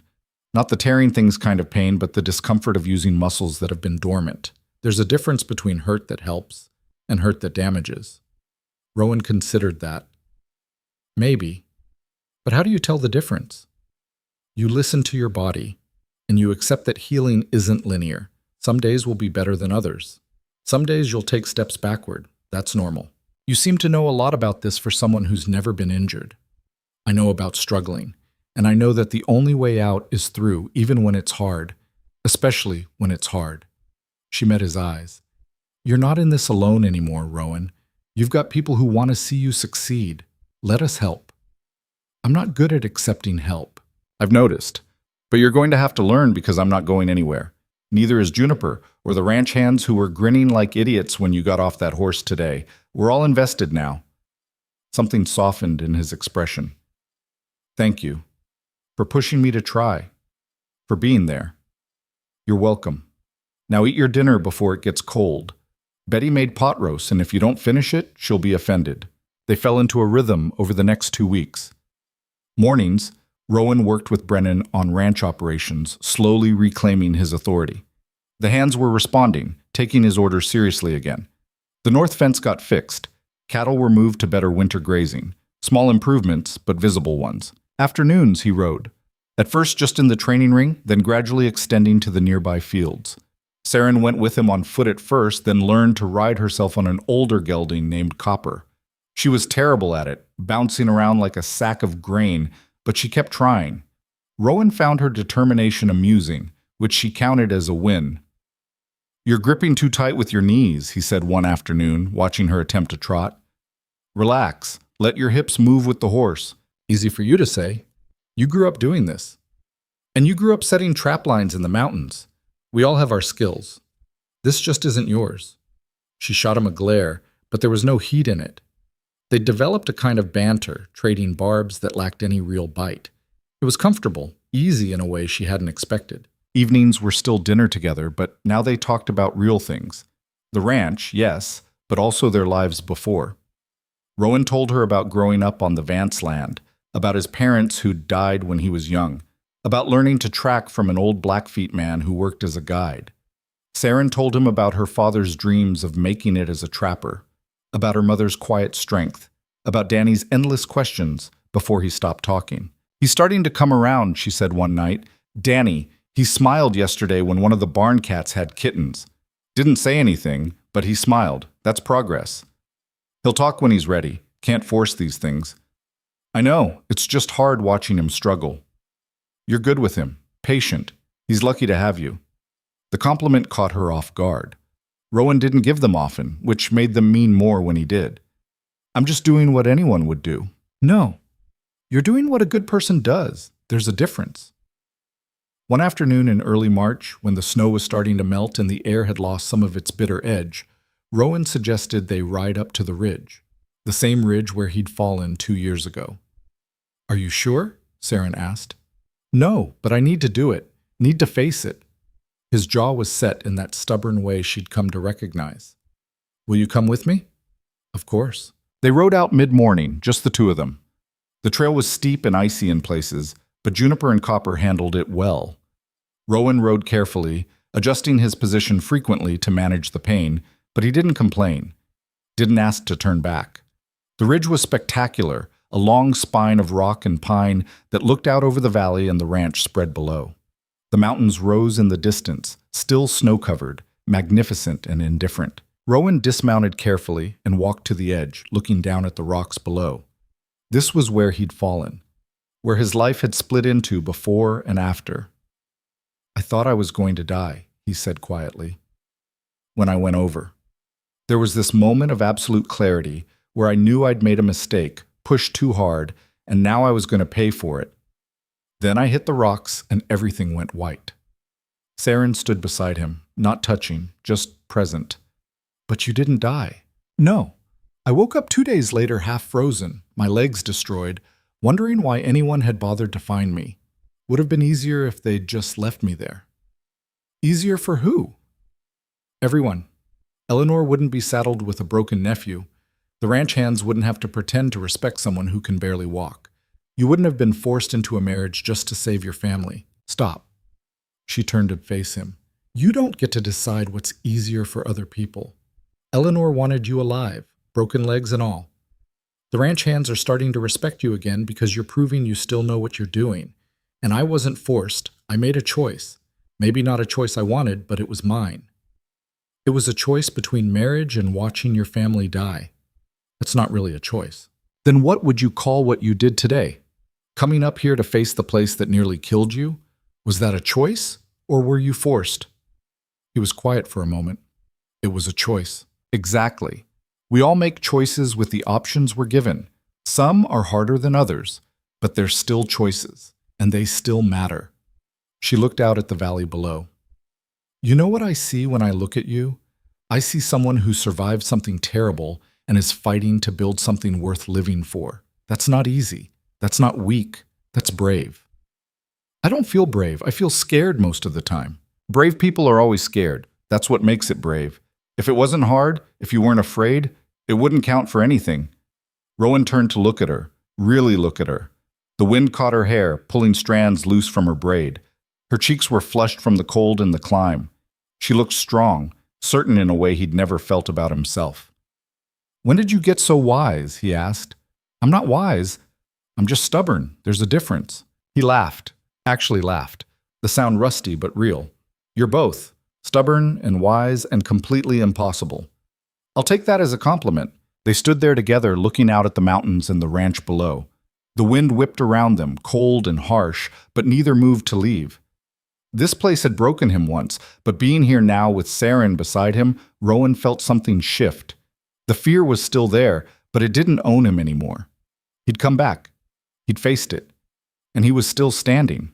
Thank you, he said, for coming up here with me, for pushing me to try again, for not letting me disappear into that study and drink myself to death. You're welcome, but you did the hard part. I just stood nearby and made unhelpful comments. Your comments were extremely helpful. Now I know you're lying. He smiled, and it felt natural, easy. We should head back. It'll be dark soon and the trail's dangerous in low light, says the man who used to survive winter alone in the mountains. That was before I realized how nice it is to have someone waiting for dinner. They rode back as the sun started to set, painting the snow in shades of orange and pink. The descent was easier than the climb, and by the time they reached the stables, full dark had fallen. Tom took their horses, grinning at Rowan. Good ride, boss. Very good. Thanks, Tom. Any time. Good to see you back out there. Walking to the house, Rowan moved slowly, his limp more pronounced after hours in the saddle. But there was something different about him, a lightness that hadn't been there before. Saren walked beside him, matching his pace without making it obvious. That hurt, didn't it? She said. The ride. Like hell, but it was worth it. You're going to be sore tomorrow. Probably, but I'll ride again anyway. Maybe check the south pasture, see how the cattle weathered the winter. One step at a time, remember? I remember. But I also remember what it feels like to be useful, to actually do something instead of hiding. I'm not giving that up again. They reached the house just as Eleanor was coming down the stairs. She stopped when she saw them, her sharp eyes taking in Rowan's flushed face, the way he was standing straighter despite the pain. You went up to the ridge, she said. It wasn't a question. I did. And I'm still here, still standing, ready to actually run this ranch instead of letting it fall apart around me. Eleanor's expression softened in a way Saren had never seen. It's about damn time. Welcome back, Rowan. That night at dinner, Eleanor joined them for the first time since the wedding. The conversation was lighter, almost cheerful. They talked about spring plans, about expanding the herd, about hiring new hands to replace the ones who'd left during the lean years. We'll need to rebuild trust with the buyers, Eleanor said. Prove we can deliver quality cattle on schedule. That means tighter management, better records. I can handle that, Rowan said. Brennan and I will work out a system. Weekly reports, regular inspections. The hands will grumble, but they'll adjust. And you're sure you can manage this? The riding, the oversight, all of it? I don't want you pushing too hard and ending up back where you started. I'm sure. It's not going to be easy, and some days will be worse than others. But I'm done hiding. Done pretending I'm helpless. He glanced at Saren. Someone recently reminded me that being afraid doesn't mean you stop trying. It just means you have to be brave enough to do it anyway. Eleanor's gaze shifted to Saren, assessing. She's been good for you. She's been impossible, stubborn, completely unwilling to let me wallow in self-pity. Like I said, good for you. After Eleanor left, Rowan and Saren lingered at the table. The house was quiet around them, settled into its evening rhythms. She approves of you, Rowan said. That's not easy to earn. I'm not trying to earn anything. I'm just trying to survive this arrangement without losing my mind. Is that all this is? Survival? The question hung between them, heavier than it should have been. Saren thought about the past few weeks, the dinners, the writing lessons, the conversations that had gone from hostile to comfortable to something she couldn't quite name. She thought about standing on the ridge with him, watching him face his demons and come out stronger. I don't know what this is, she admitted, but it's more than just survival. It's something. Something, he smiled slightly, that's appropriately vague. I'm not good at this. At figuring out feelings or relationships or whatever you want to call it. I just know that I don't dread dinner anymore, that I actually look forward to our rides, that seeing you smile feels like a small victory. I could say the same. About you, I mean. About all of it. He reached across the table, his hand stopping just short of hers. An offering, tentative. I'm glad Eleanor forced this. Glad you agreed. Even if it started as a transaction, it's become something more. Saren looked at his hand, calloused and scarred, hovering near hers. She could close the distance, could take his hand and see where that led, or she could pull back, keep the walls up, maintain the safety of emotional distance. She closed the distance. His hand was warm, solid. He laced his fingers through hers carefully, like she might pull away at any moment. This is new territory for both of us, he said quietly. Yeah, it is. We don't have to rush it. Can take our time, figure it out as we go. That sounds good. She squeezed his hand. But Rowan, whatever this becomes, I need you to promise me something. What? Don't go back to that study. Don't lock yourself away again. If things get hard, and they will, we face it together. No more hiding. He met her eyes, and she saw the promise forming before he spoke it. Together. No more hiding. They sat like that for a while longer, hands linked across the table, neither quite ready to let go. Outside, snow began to fall again, but inside the house was warm.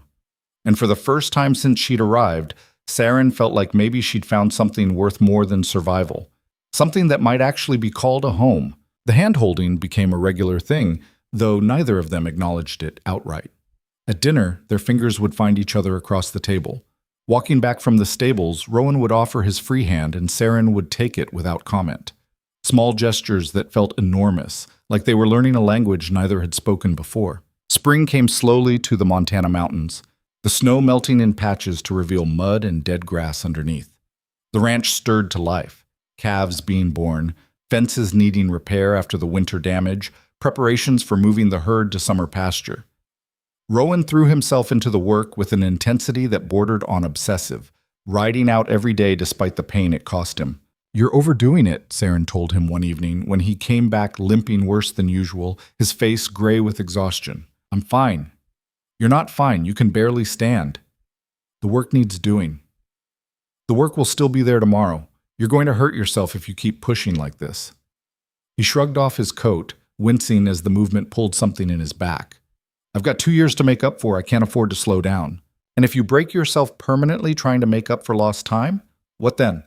She moved to block his path to the stairs. "Rowan, I'm serious. You're running yourself into the ground." "What do you want me to do? Sit around and watch while the ranch falls apart again? I finally feel useful, finally feel like myself, and you want me to stop?" "I want you to pace yourself. There's a difference between working hard and working stupid." His eyes flashed. "I'm not being stupid. You rode for 8 hours today on legs that can barely handle 2. You haven't eaten since breakfast, and I'd bet money you're planning to work on those ledgers tonight instead of sleeping. That's not smart management. That's self-destruction with better PR." "You don't understand." "I understand perfectly. You're terrified that if you slow down, you'll slip back into who you were after the accident, so you're compensating by going too hard in the opposite direction. But that's not sustainable, Rowan. You're going to burn out." He stood there breathing hard, anger and frustration warring on his face. Then something crumpled. He sagged against the wall, one hand pressed to his lower back. "I can't go back," he said quietly, "to sitting in that study feeling useless. I can't do it again." "You won't, but you also can't run the ranch if you've crippled yourself trying to prove something." She moved closer, her voice gentling. "No one's asking you to be perfect. We just need you functional. That means rest, proper meals, and accepting that some days you won't be able to do as much as others. The men will think I'm weak." "The men already saw you get back on a horse after 2 years. They saw you ride up to the ridge where you nearly died. They think you're tough as hell. Taking a day off when your body needs it won't change that." He looked at her, and some of the defensive anger drained away. "When did you become the voice of reason?" "I've always been reasonable. You're just finally listening." She took his arm, feeling him lean more weight on her than he probably meant to. "Come on, Betty saved you dinner. You're going to eat it, then you're going to take a hot bath, then you're going to sleep. The ledgers can wait. You're bossy. You need bossing. Now move." She got him to the dining room, got food into him, and supervised while he soaked in the bath Betty had prepared. Through the closed door, she could hear him moving slowly, the small sounds of pain he couldn't quite suppress. It made her chest ache in a way she didn't want to examine too closely. When he emerged, wearing a robe and moving like an old man, she was waiting in his room with more of the warm compresses they'd used before. "Saren, you don't have to—" "Sit down and shut up." He sat, too tired to argue. She worked on his legs methodically, the way she'd learned over the past few weeks. The scars were familiar to her hands now, the patterns of damaged tissue and old breaks. She knew which spots made him tense, where to apply pressure and where to be gentle. "Thank you," he said after a while, "for this, for caring. Someone has to keep you from killing yourself with stubbornness. I mean it. I know I'm not easy.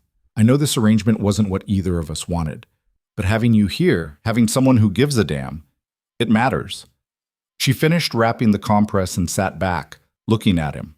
Really looking, the exhaustion carved into his face, the way pain had become so constant he barely registered it anymore. The vulnerability he only showed late at night when his defenses were worn down. "You matter," she said simply. "Not the ranch, not your ability to work 16-hour days, you.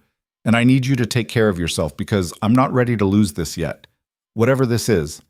He reached for her hand, lacing their fingers together. "I'm not either." They stayed like that, hands linked in the lamplight, until Rowan's eyes started to drift closed. Saren extracted herself gently and headed for the connecting door. "Saren?" She paused, looking back.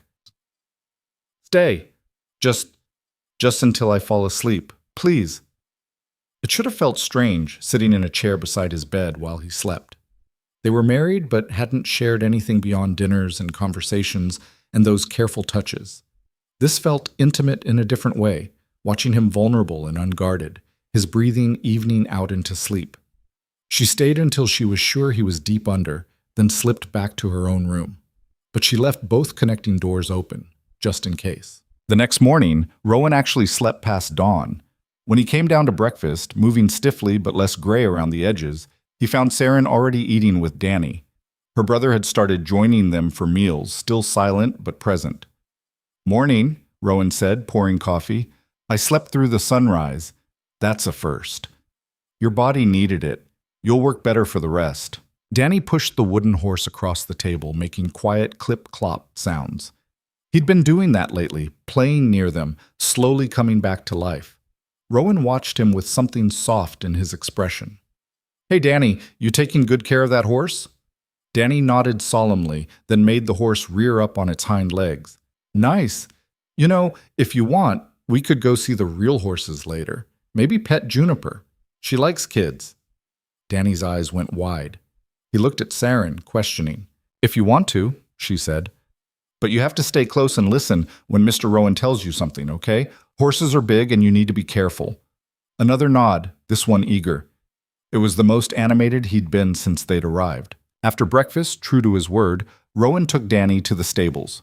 Saren came along, watching as Rowan showed her brother how to approach Juniper, how to hold his hand flat for the horse to sniff, where to pet without startling her.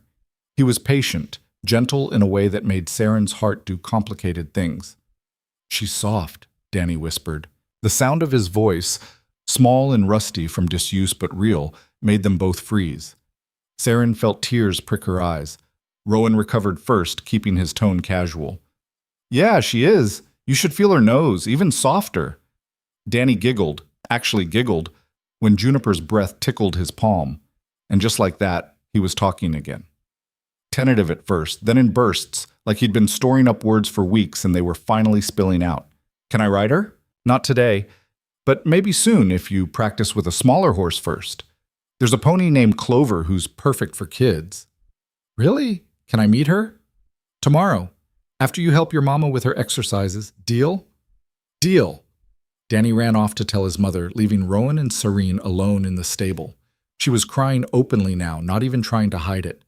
He talked, she said. He actually talked. He did. Rowan pulled her into a hug without thinking about it, just offering comfort. She went willingly, pressing her face against his chest. He's going to be okay, Saren. They both are. Because of you. Because you and Eleanor kept your word. Because you were brave enough to accept help when you needed it. That takes strength. They stood like that for a moment, her in his arms, both of them processing this small miracle. When she pulled back, Rowan kept one hand on her shoulder. I'm glad they're here, he said. Your family.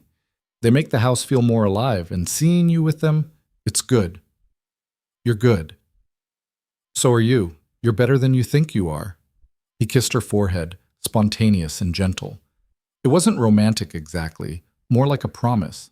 Like he was trying to tell her something he didn't have words for yet. She leaned into it, accepting what he was offering. The next few weeks saw real change. Danny came fully back to himself, chattering nonstop and following Rowan around the ranch like a devoted shadow. Saren's mother grew stronger each day, able to walk without help, even starting to help Betty in the kitchen despite protests that she should rest. I can't just sit around, her mother said when Saren tried to make her slow down. I've been useless for too long. I need to feel like I'm earning my keep.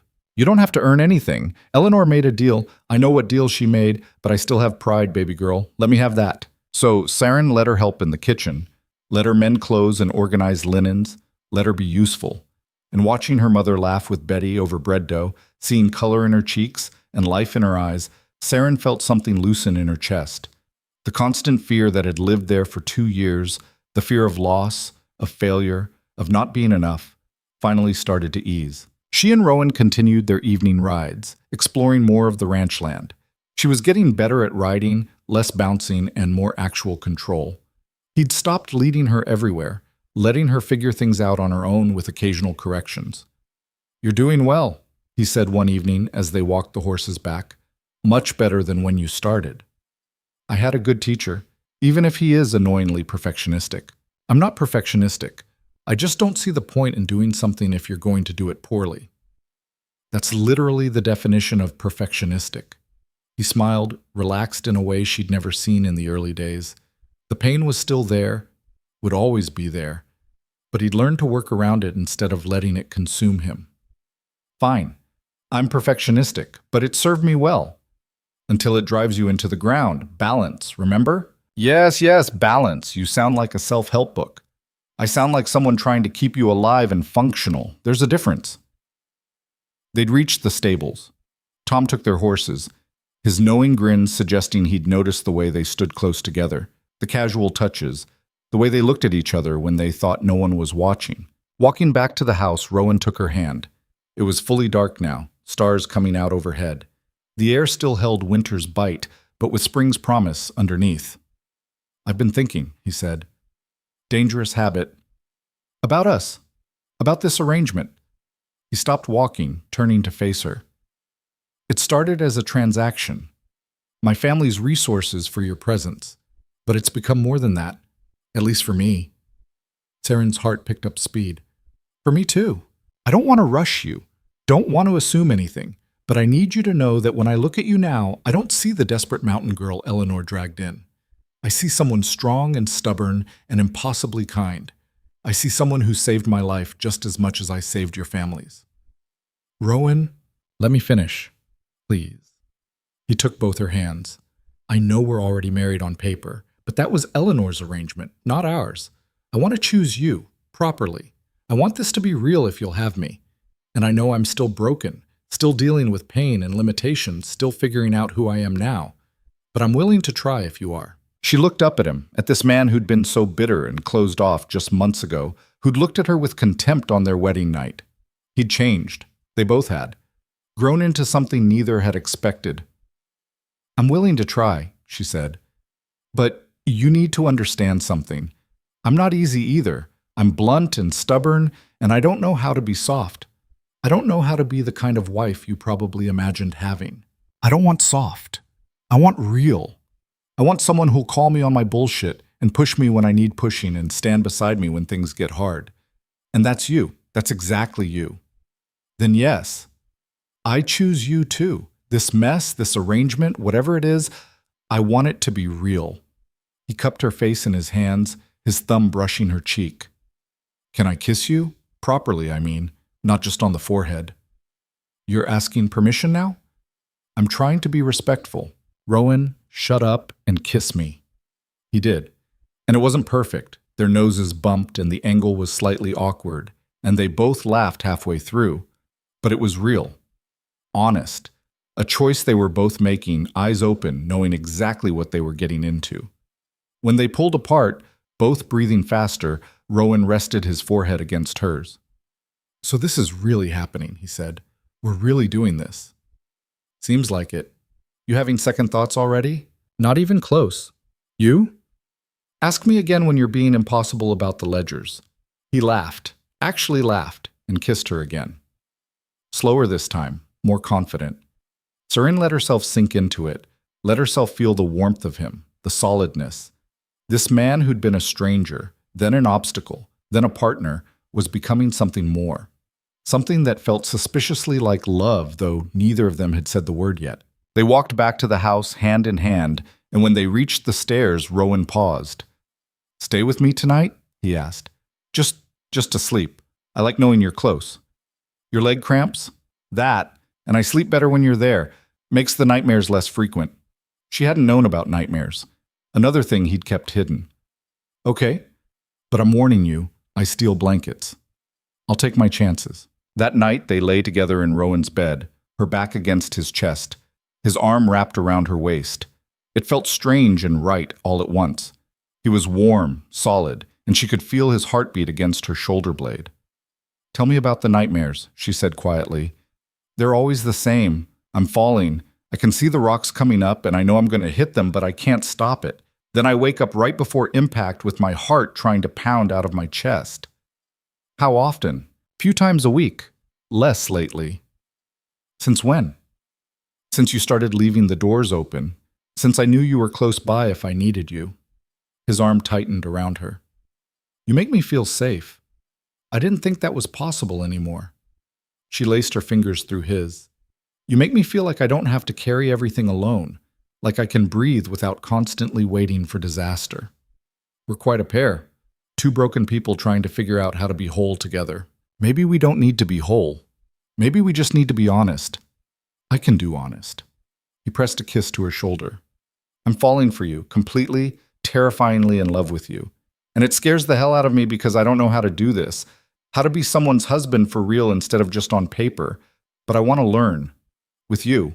Saren's breath caught. She turned in his arms so she could see his face. I love you too. I don't know when it happened. Somewhere between you being an asshole at our wedding and you teaching my brother about horses. But it's real. This is real. Yeah, it is. He kissed her again, deep and slow, and this time when his hands moved to her waist, when hers tangled in his hair, it felt like the beginning of something. Not just physical, but emotional. Acclaiming, mutual, and chosen. They made love carefully, navigating his pain and her inexperience, both of them learning as they went. It wasn't the smooth, perfect passion from stories.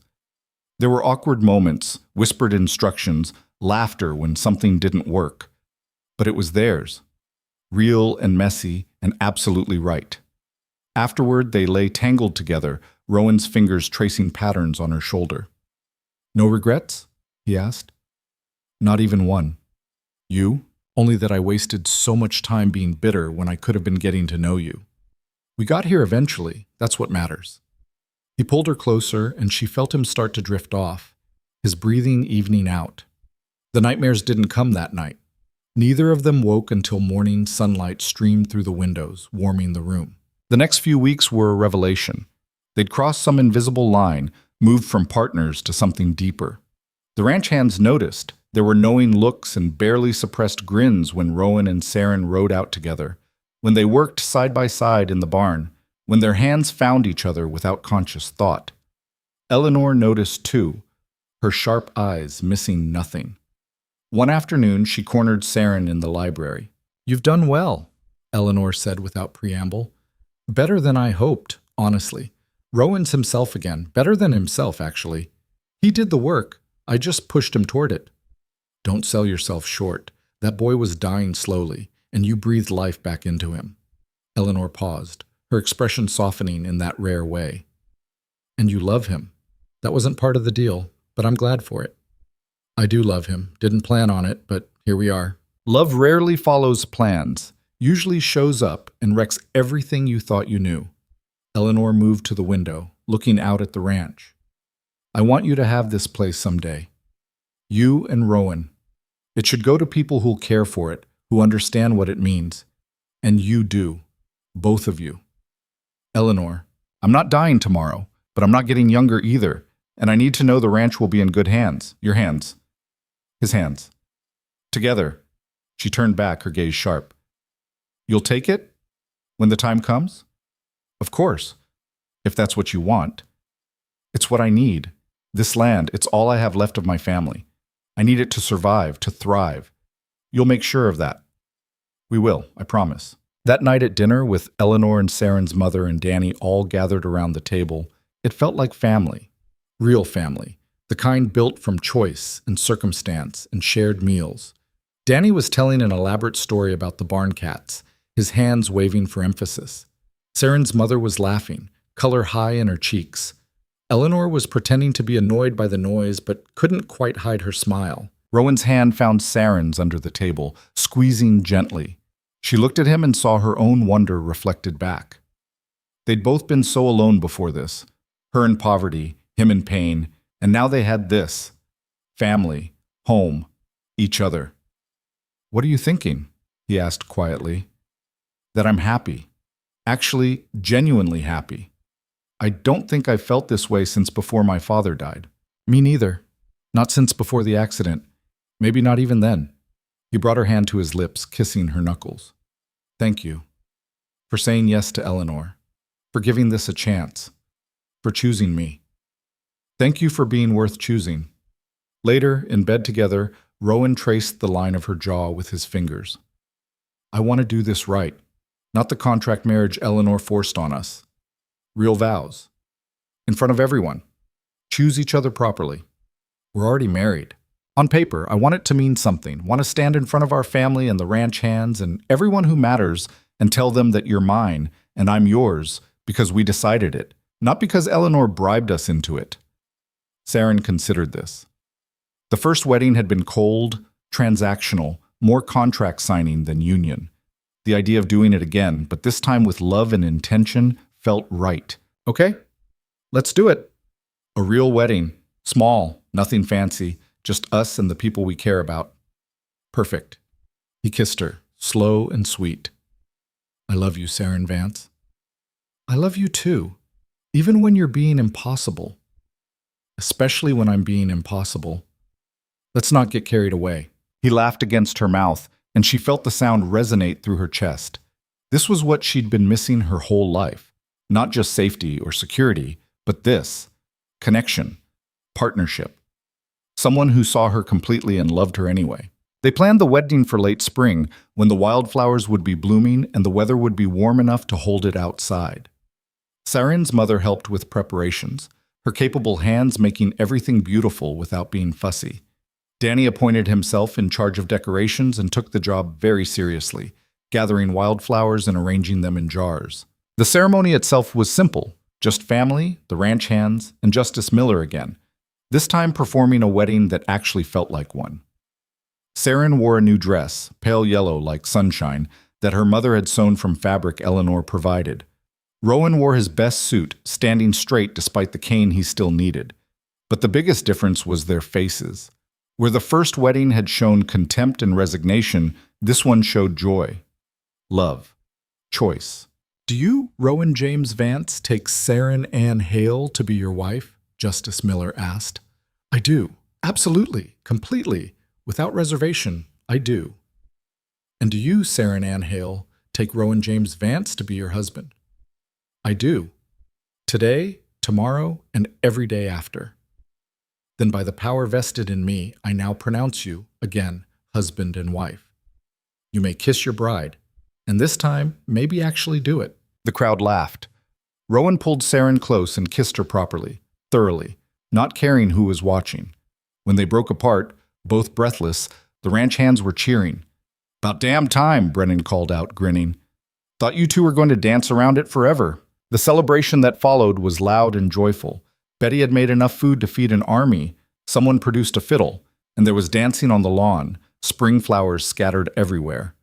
Danny danced with his mother, giggling when she spun him around. Eleanor watched it all with satisfaction, her legacy secure in capable hands. As the sun set, painting everything gold, Rowan pulled Saren away from the crowd. They walked to the ridge where he'd almost died, where he'd faced his fear and started healing. The view was spectacular. The ranch spread below, the mountains rising beyond, everything touched with that perfect spring light. This is where it all changed, he said, where I decided to stop giving up. And it's because you pushed me to come here, to face it. Everything good in my life now traces back to that moment. You would have gotten there eventually, maybe, but it would have taken longer and hurt more. You made it possible. He turned to face her, taking both her hands. I know this started wrong. I know I was cruel to you when we first met. But somehow, impossibly, you saw past that. Saw something worth saving. And you saved me, Saren, completely. We saved each other. I was dying in that cabin just as surely as you were dying in your study. We both needed this. Needed each other. He kissed her as the sun sank below the mountains, as the first stars came out overhead. And in that moment, standing on the ridge where he'd broken and begun to heal, where they'd both learned what it meant to choose each other, everything felt exactly right. They'd started as strangers forced together by circumstance and desperation. They'd become partners through necessity and stubbornness. And now, finally, they were what they should have been all along. Two people who loved each other, flaws and fears and all. Who chose each other every day, not because they had to, but because they wanted to. Below them, the ranch glowed with lamplight and laughter. their family, their home, their future. All of it hard-won and real and theirs. Ready to go back? Saren asked. In a minute. I want to stay here with you a little longer. Just us and the mountains and this perfect moment. So they stayed, wrapped in each other's arms, watching the stars come out one by one over the land that was now truly theirs. And for the first time in longer than either could remember, the future didn't feel like something to fear. It felt like something to build together, one day at a time, with honesty and work and love. The seasons turned, and with them came the rhythm of ranch life that Saren had never imagined she'd know. Summer brought long days of moving cattle to high pasture, branding calves, mending endless miles of fence. Rowan worked alongside his men now, not behind a desk, and while the pain never left him completely, he'd learned to work with it instead of against it. Some days were worse than others, days when he could barely walk, when even mounting Juniper took 20 minutes and left him gray-faced. But he showed up anyway, and the men respected him for it. Saren found her own place in the operation. She wasn't born to ranching the way Rowan had been, but she learned fast. Learned to read the cattle, to spot sickness before it spread, to manage the books with an eye for both profit and sustainability. Eleanor taught her the business side, how to negotiate with buyers, how to build relationships that would last beyond a single season. "You're a natural," Eleanor said one afternoon, reviewing the ledgers Saren had balanced. "Better at this than I ever was, honestly. You see patterns I miss. I grew up counting every penny. When you've lived on nothing, you learn to make the numbers work. It's more than that. You understand people, know how to read what they need, what they'll pay for. That's rare." Serene thought about the desperate cabin, about calculating how many days they could stretch a loaf of bread, about the constant math of survival. Desperation teaches you things. Not all of them are bad. By fall, Danny had started school in town, riding in with Tom 3 times a week. He was thriving, making friends, learning to read properly, coming home with his head full of facts about geography and mathematics. He still loved the horses best, though, spending every free moment in the stables with the pony Clover that had become his special charge. "Can I have my own horse someday?" he asked Rowan one evening. "A real one, not just borrowing Clover? When you're old enough to handle the responsibility? Absolutely. But that means more than just riding. It means feeding, grooming, mucking stalls, all the parts that aren't fun. I can do that. I already help with Clover. Then we'll see. Keep proving you're serious, and maybe for your birthday next year." Danny threw his arms around Rowan's waist, the gesture spontaneous and full of joy. Rowan hugged him back, and Saren saw something in her husband's face, a contentment that went bone deep. This makeshift family they'd built meant something to him. Meant everything. Winter came hard that year, early snows that trapped them inside for days at a time. But the house was warm, the pantry full, and they weathered it together. Saren's mother had fully recovered, helping run the household with Betty, the 2 women forming an unlikely friendship. On the worst storm days, they'd all gather in the main room: Eleanor, Saren's mother, Danny, Rowan, and Saren, playing cards or reading aloud or just sitting in comfortable silence while the wind howled outside. "This is what I always wanted," Saren's mother said one night, watching Danny play checkers with Rowan. "Family around me, everyone safe and fed, warm. I never thought I'd have it again after your father died." "Neither did I, Mama." "You did good, baby girl, taking Eleanor's offer. I know it was hard marrying a stranger, but look at what you built." Saren looked at Rowan, at the way he was letting Danny win without making it obvious, at the firelight catching in his dark hair. "We built it together. He was just as trapped as I was. We both needed saving. That's how the best partnerships work. 2 people pulling each other up instead of one carrying the other." It was true.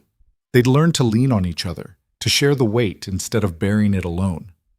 When Rowan had bad pain days, Saren managed the ranch operations without complaint. When she got overwhelmed by the business side, he'd sit with her and work through the numbers until they made sense. They fought sometimes, both of them too stubborn to back down easily, but they fought fair and always came back together. One particularly brutal argument in January nearly broke them. Rowan had pushed himself too hard during a blizzard, trying to rescue cattle that had gotten separated from the herd. He'd been out for 12 hours in sub-zero temperatures and came back half frozen, barely able to stand. Saren had been terrified, then furious. "You could have died out there," she shouted, watching him shiver despite the blankets piled on him. "For what? A few head of cattle? Those cattle are our livelihood. I couldn't just leave them. And if you'd frozen to death, what then? Was your pride worth making me a widow? I wasn't going to freeze to death. I know this land, know how to survive. You know how to be reckless. You know how to push yourself beyond any reasonable limit because you're still trying to prove you're not broken. But you are broken, Rowan. Your legs are damaged and they're never going to be what they were. And risking your life to pretend otherwise is the stupidest thing you could possibly do. The words hung between them, harsh and true. Rowan's face went hard, closed off in a way it hadn't been in months. Get out, he said quietly. No, I said get out. I don't need you standing here telling me I'm broken. I'm aware, thanks. I'm not leaving. You can be mad at me all you want, but I'm not walking away from this. They'd stared at each other, both breathing hard, both too angry and scared to bend. Finally, Rowan had turned his face away. I had to try, he said, his voice rough. Those men were counting on me. I couldn't just hide inside while they risked their lives. No one expected you to go out there. Brennan had it under control. But I'm supposed to be the one in control. I'm supposed to lead. You do lead every single day, but leadership doesn't mean doing everything yourself. It means knowing when to delegate, when to trust your people. And it means staying alive so you can actually run this ranch instead of dying for it. The fight had ended with both of them exhausted, Rowan's fever spiking from the exposure. Saren had nursed him through 3 days of chills and delirium, barely sleeping, terrified she'd lose him to pneumonia the way they'd almost lost her mother. When he finally recovered, weak but alive, she'd climbed into bed beside him and cried. I'm sorry, he'd said, holding her as she shook. You're right. I was being stupid, trying to prove something that doesn't need proving. I won't do it again. Promise me. Actually promise. I promise. I'll be smarter about my limitations. I'll trust the men to handle things I can't. I'll stop trying to be who I was before and accept who I am now. Who you are now is enough. Better than enough. I need you to believe that. I'm trying. Some days are harder than others. I know, but you don't have to do it alone anymore. That's what I'm here for. The incident had scared them both, but it also solidified something.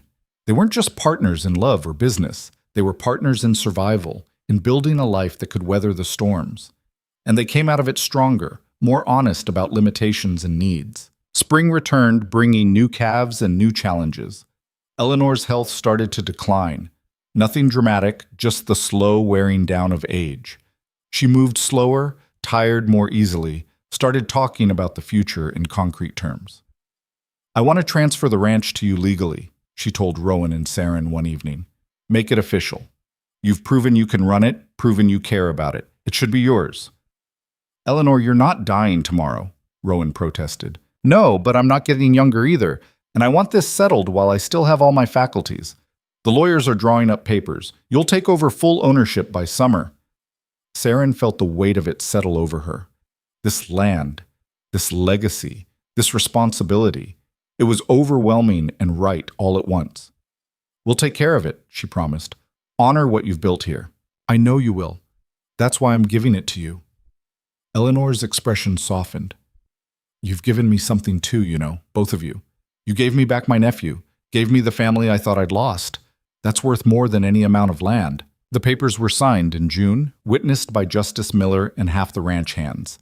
The Vance ranch officially belonged to Rowan and Saren now, though Eleanor would live there for as long as she wanted, still offering advice and oversight when needed. How does it feel? Saren asked Rowan that night, standing on the porch and looking out at land that was now truly theirs. Terrifying, exciting, like everything's finally fallen into place but could still fall apart at any moment. That's just life. Nothing's guaranteed. We just do our best and hope it's enough. It's been enough so far, more than enough. He pulled her close, his arms around her waist. I never thought I'd have this. A wife I love, a ranch I can actually run, a future that doesn't look like endless pain and bitterness. You gave me that. We gave it to each other. I was just as lost before you, just as stuck. She leaned back against him, feeling the solid warmth of his chest. We saved each other. That's how it works when it's real. That summer brought news that changed everything again. Saren discovered she was pregnant, and the revelation sent both of them into a spiral of joy and terror. They'd been careful, not planning for children yet, but biology had its own timeline. Are you happy about it? Rowan asked, his hand on her still flat stomach. Scared out of my mind. But yeah, happy. You? Same. Terrified. Thrilled. Wondering how we're going to manage a baby and a ranch and everything else. But we'll figure it out. We always do. The pregnancy was hard. Morning sickness that lasted all day. Exhaustion that made even simple tasks feel impossible. Saren had to step back from some of the ranch work, which frustrated her to no end. But Rowan and Brennan picked up the slack, and her mother fussed over her with the kind of attention Saren had never received before. You're eating for 2 now. You need to rest more. Mama? I'm pregnant, not dying. I can still function. Barely. I see you trying to hide how tired you are. Let people help you, baby girl. That's what family is for. So Sareen let herself be helped, let herself be cared for in ways that felt foreign, but good. And as her belly grew through the fall and into winter, as the baby became real and present, she found herself thinking about the future in ways she never had before. This child would grow up with everything she hadn't had: security, warmth, family who loved them. They'd never know hunger or cold or the desperate mathematics of survival. What kind of parent do you think you'll be? She asked Rowan one night, his hand resting on her stomach where the baby was kicking. Probably overprotective. Definitely worried about everything. Hopefully present and honest and willing to admit when I'm wrong. He paused, feeling another kick. What about you? I want to be the kind of mother mine was, strong even when things are falling apart. But I also want to give them what I didn't have. Choices. Options. The freedom to become whoever they're meant to be instead of whoever survival forces them to be. They'll have that. They'll have everything. We'll make sure of it. The baby came in February during a snowstorm that buried the ranch in 3 feet of powder. Dr. Harrison made it just in time, and after 12 hours of labor that left Saren exhausted and overwhelmed, they had a daughter. Small and red-faced and perfect, with Rowan's dark hair and Saren's determined expression. She's beautiful, Rowan said, holding her with shaking hands. So beautiful. She's a fighter, came into the world screaming. Saren watched her husband cradle their daughter, saw the wonder and fear and love on his face. What should we name her? They discussed names for months without deciding. Now, looking at this tiny person who'd arrived during a blizzard, demanding attention and care, the answer felt obvious. Hope, Rowan said. Her name is Hope, because that's what she represents. What you gave me, what we built together. Hope Vance, I like it. Danny was immediately smitten with his niece, appointed himself her protector and constant companion. Saren's mother cried happy tears holding her granddaughter. Eleanor declared her the most beautiful baby ever born, bias be damned. The first few months were brutal. Sleepless nights, constant worry, the overwhelming responsibility of keeping a tiny human alive. But they managed it together, trading off night feedings, supporting each other through the exhaustion and fear. Rowan was a natural father, patient and gentle even when Hope screamed for hours. Saren learned to trust her instincts, to accept that she wouldn't be perfect, but she'd be enough. One spring morning, when Hope was 6 months old and starting to smile at everyone, Saren found Eleanor on the porch.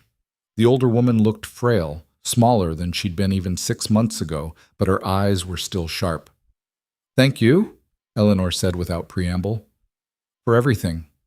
For saving Rowan. For running this ranch. For giving me the chance to meet my great-niece before I go. You're not going anywhere anytime soon. We both know that's not true. I can feel it, the way things are slowing down, winding down. But I'm not afraid. I've seen what I needed to see. This ranch in good hands. Rowan happy. A new generation starting. That's enough. Saren felt tears prick her eyes. You saved us too, you know, me and my family. We'd be dead if you hadn't made that offer. I made a business proposition. You're the one who turned it into something real. Don't sell yourself short. Eleanor patted her hand. You're stronger than you think, Saren Vance. Always have been. That's why this worked. You and Rowan, you matched each other. 2 survivors who refused to give up. Eleanor passed quietly in her sleep 3 weeks later, during the first real heat of summer. They buried her on the ranch, under a pine tree, with a view of the mountains she'd loved. The funeral was simple, attended by everyone who'd worked for her over the years, everyone whose lives she'd touched. She gave me everything, Rowan said, standing at the grave. This land, this life, you. I wouldn't be here without her interference. She gave us a chance. We did the rest. Yeah, we did. They stood together, Hope sleeping in Saren's arms, and watched the sun set over Eleanor's final resting place. The loss was real, sharp, but softened by the knowledge that she'd lived to see what she wanted, her legacy secured, her family whole. The years that followed brought growth and change. The ranch prospered under their management, growing from a struggling operation to one of the most respected in 3 counties. They hired more hands, expanded the herd, built new barns and outbuildings. Danny grew into a capable young man, learning the business from the ground up, talking about maybe taking over someday.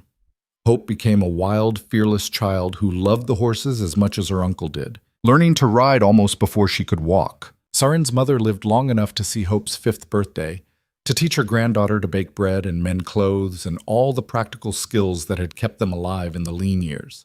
When she passed, it was peacefully, surrounded by family, her last words a whispered thank you to Saren for giving her these final good years. "Everyone I started with is gone now," Saren said to Rowan after the funeral. "My father, Eleanor, Mama, we're the older generation now. It's just us." "It's not just us. We've got Danny, Hope, the people who work here, the community we've built. That's family, too." "I know. It's just strange. I spent so many years trying to keep my family alive, and now they're gone anyway. Makes me wonder what it was all for." "It was for this, for the life you gave them at the end. Your mother didn't die starving in a freezing cabin. She died warm and fed and loved, knowing her children were safe. That matters. That's everything." He was right. The struggle had been worth it, not because it had prevented death, nothing could do that, but because it had given the people she loved dignity and comfort in their final years. That was the best anyone could hope for. One evening in late fall, when the mountains were turning gold and red, Rowan found Saren in the library going through old ledgers. She did this sometimes, looking back at where they'd started, tracing the path that had brought them here. "What are you thinking about?" he asked. "About that first night, when Eleanor brought me here and you threw the glass at the fireplace. I was so scared, so sure I'd made a terrible mistake." "You had. I was awful to you. You were hurt and angry. You had reasons." She closed the ledger, turning to face him. "But look at us now. We built something neither of us expected. Something real. The best things are usually the ones we don't plan for." He sat beside her, his leg aching from a long day of work, but manageable. The pain was always there, would always be there, but it didn't define him anymore. "I think about the man I was before you came, before Eleanor forced my hand. I was dying, Saren. Maybe not physically, but in every way that mattered. And you dragged me back to life whether I wanted it or not. You did the same for me. Gave me and my family a future we never would have had otherwise.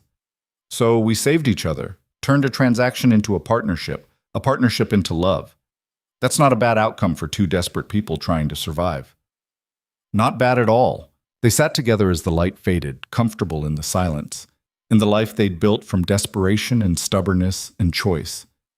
Outside, they could hear Hope laughing as Danny taught her to lasso fence posts. The ranch hummed with activity, productive and thriving. This was what success looked like, Saren realized. Not perfection. There would always be hard days, bad seasons, pain that couldn't be escaped, but a life built on honest foundations, on people who chose each other every day despite the difficulties, on work that mattered and love that endured. "What do you think happens next?" Rowan asked. "For us? For the ranch? For everything. More of this. We keep building, keep working, keep choosing each other. We raise Hope to be strong and kind. We help Danny find his path. We run this ranch the best we can and hope it's enough." Sounds simple when you say it like that. The best things usually are. We make it complicated by overthinking, by trying to control outcomes we can't control. But really, it's just about showing up, doing the work, being honest. That's all anyone can do. When did you get so philosophical?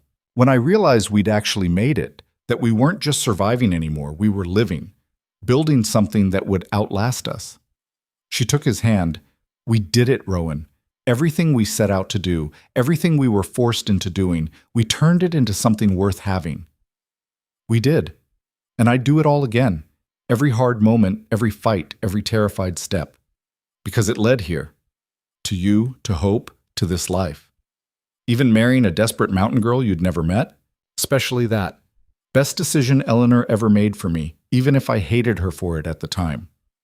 They sat there as night fell completely, the house warm around them, the people they loved safe and fed and clothes. And Saren thought about the frozen cabin, about her mother's gray face and Danny's hollow eyes, about the moment she'd agreed to marry a stranger to save them. She thought about Rowan in his study, bitter and broken, throwing glasses at the fireplace. Two desperate people, forced together by circumstance, who'd somehow found salvation in each other. That was the thing about survival, she realized. It wasn't about avoiding pain or hardship or loss. Those things came regardless, brutal and inevitable. Survival was about what you built in spite of them, about finding the people who would stand with you when everything else fell apart, about choosing to keep going even when giving up would be easier. She and Rowan had both been broken when they started. Maybe they still were, in some ways. His legs would never fully heal, her childhood scars of poverty would never completely fade, but they'd learned to build around the broken places, to create something stable despite the cracks in the foundation. "I love you," she said, the words easier now than they'd been the first time. "I love this life we've built. I love who we've become together. I love you too. Always will." He kissed her, slow and certain. "Thank you for not giving up on me. On us. Thank you for being worth the fight." Hope's laughter rang out from somewhere in the house, followed by Danny's deeper voice telling her it was time for bed. The sounds of family, of home, of a future that had seemed impossible just a few years ago. This was the real victory, Saren understood.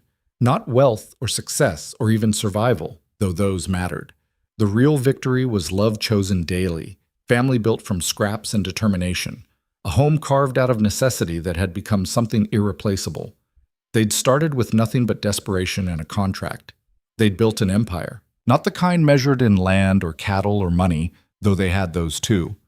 The kind measured in morning coffee shared in comfortable silence, in hands linked across dinner tables, in children raised with love and security, in showing up for each other, day after day, year after year, through pain and fear and all the thousand small moments that made a life. That was the real lesson, the one Saren would carry forever and teach her daughter someday. That you didn't need perfect circumstances or perfect people to build something beautiful. You just needed the courage to try, the stubbornness to persist, and someone willing to meet you halfway. She'd found that in Rowan. He'd found it in her. And together, they'd turned survival into something that looked a lot like happiness. The mountains stood eternal outside their windows, indifferent and magnificent. The ranch would endure beyond them, past to Hope and her children and the generations that followed. But this moment, this life, this love, that was theirs. Hard-won and real and absolutely worth every frozen, desperate step that had led them here. And that, Saren thought, was more than enough.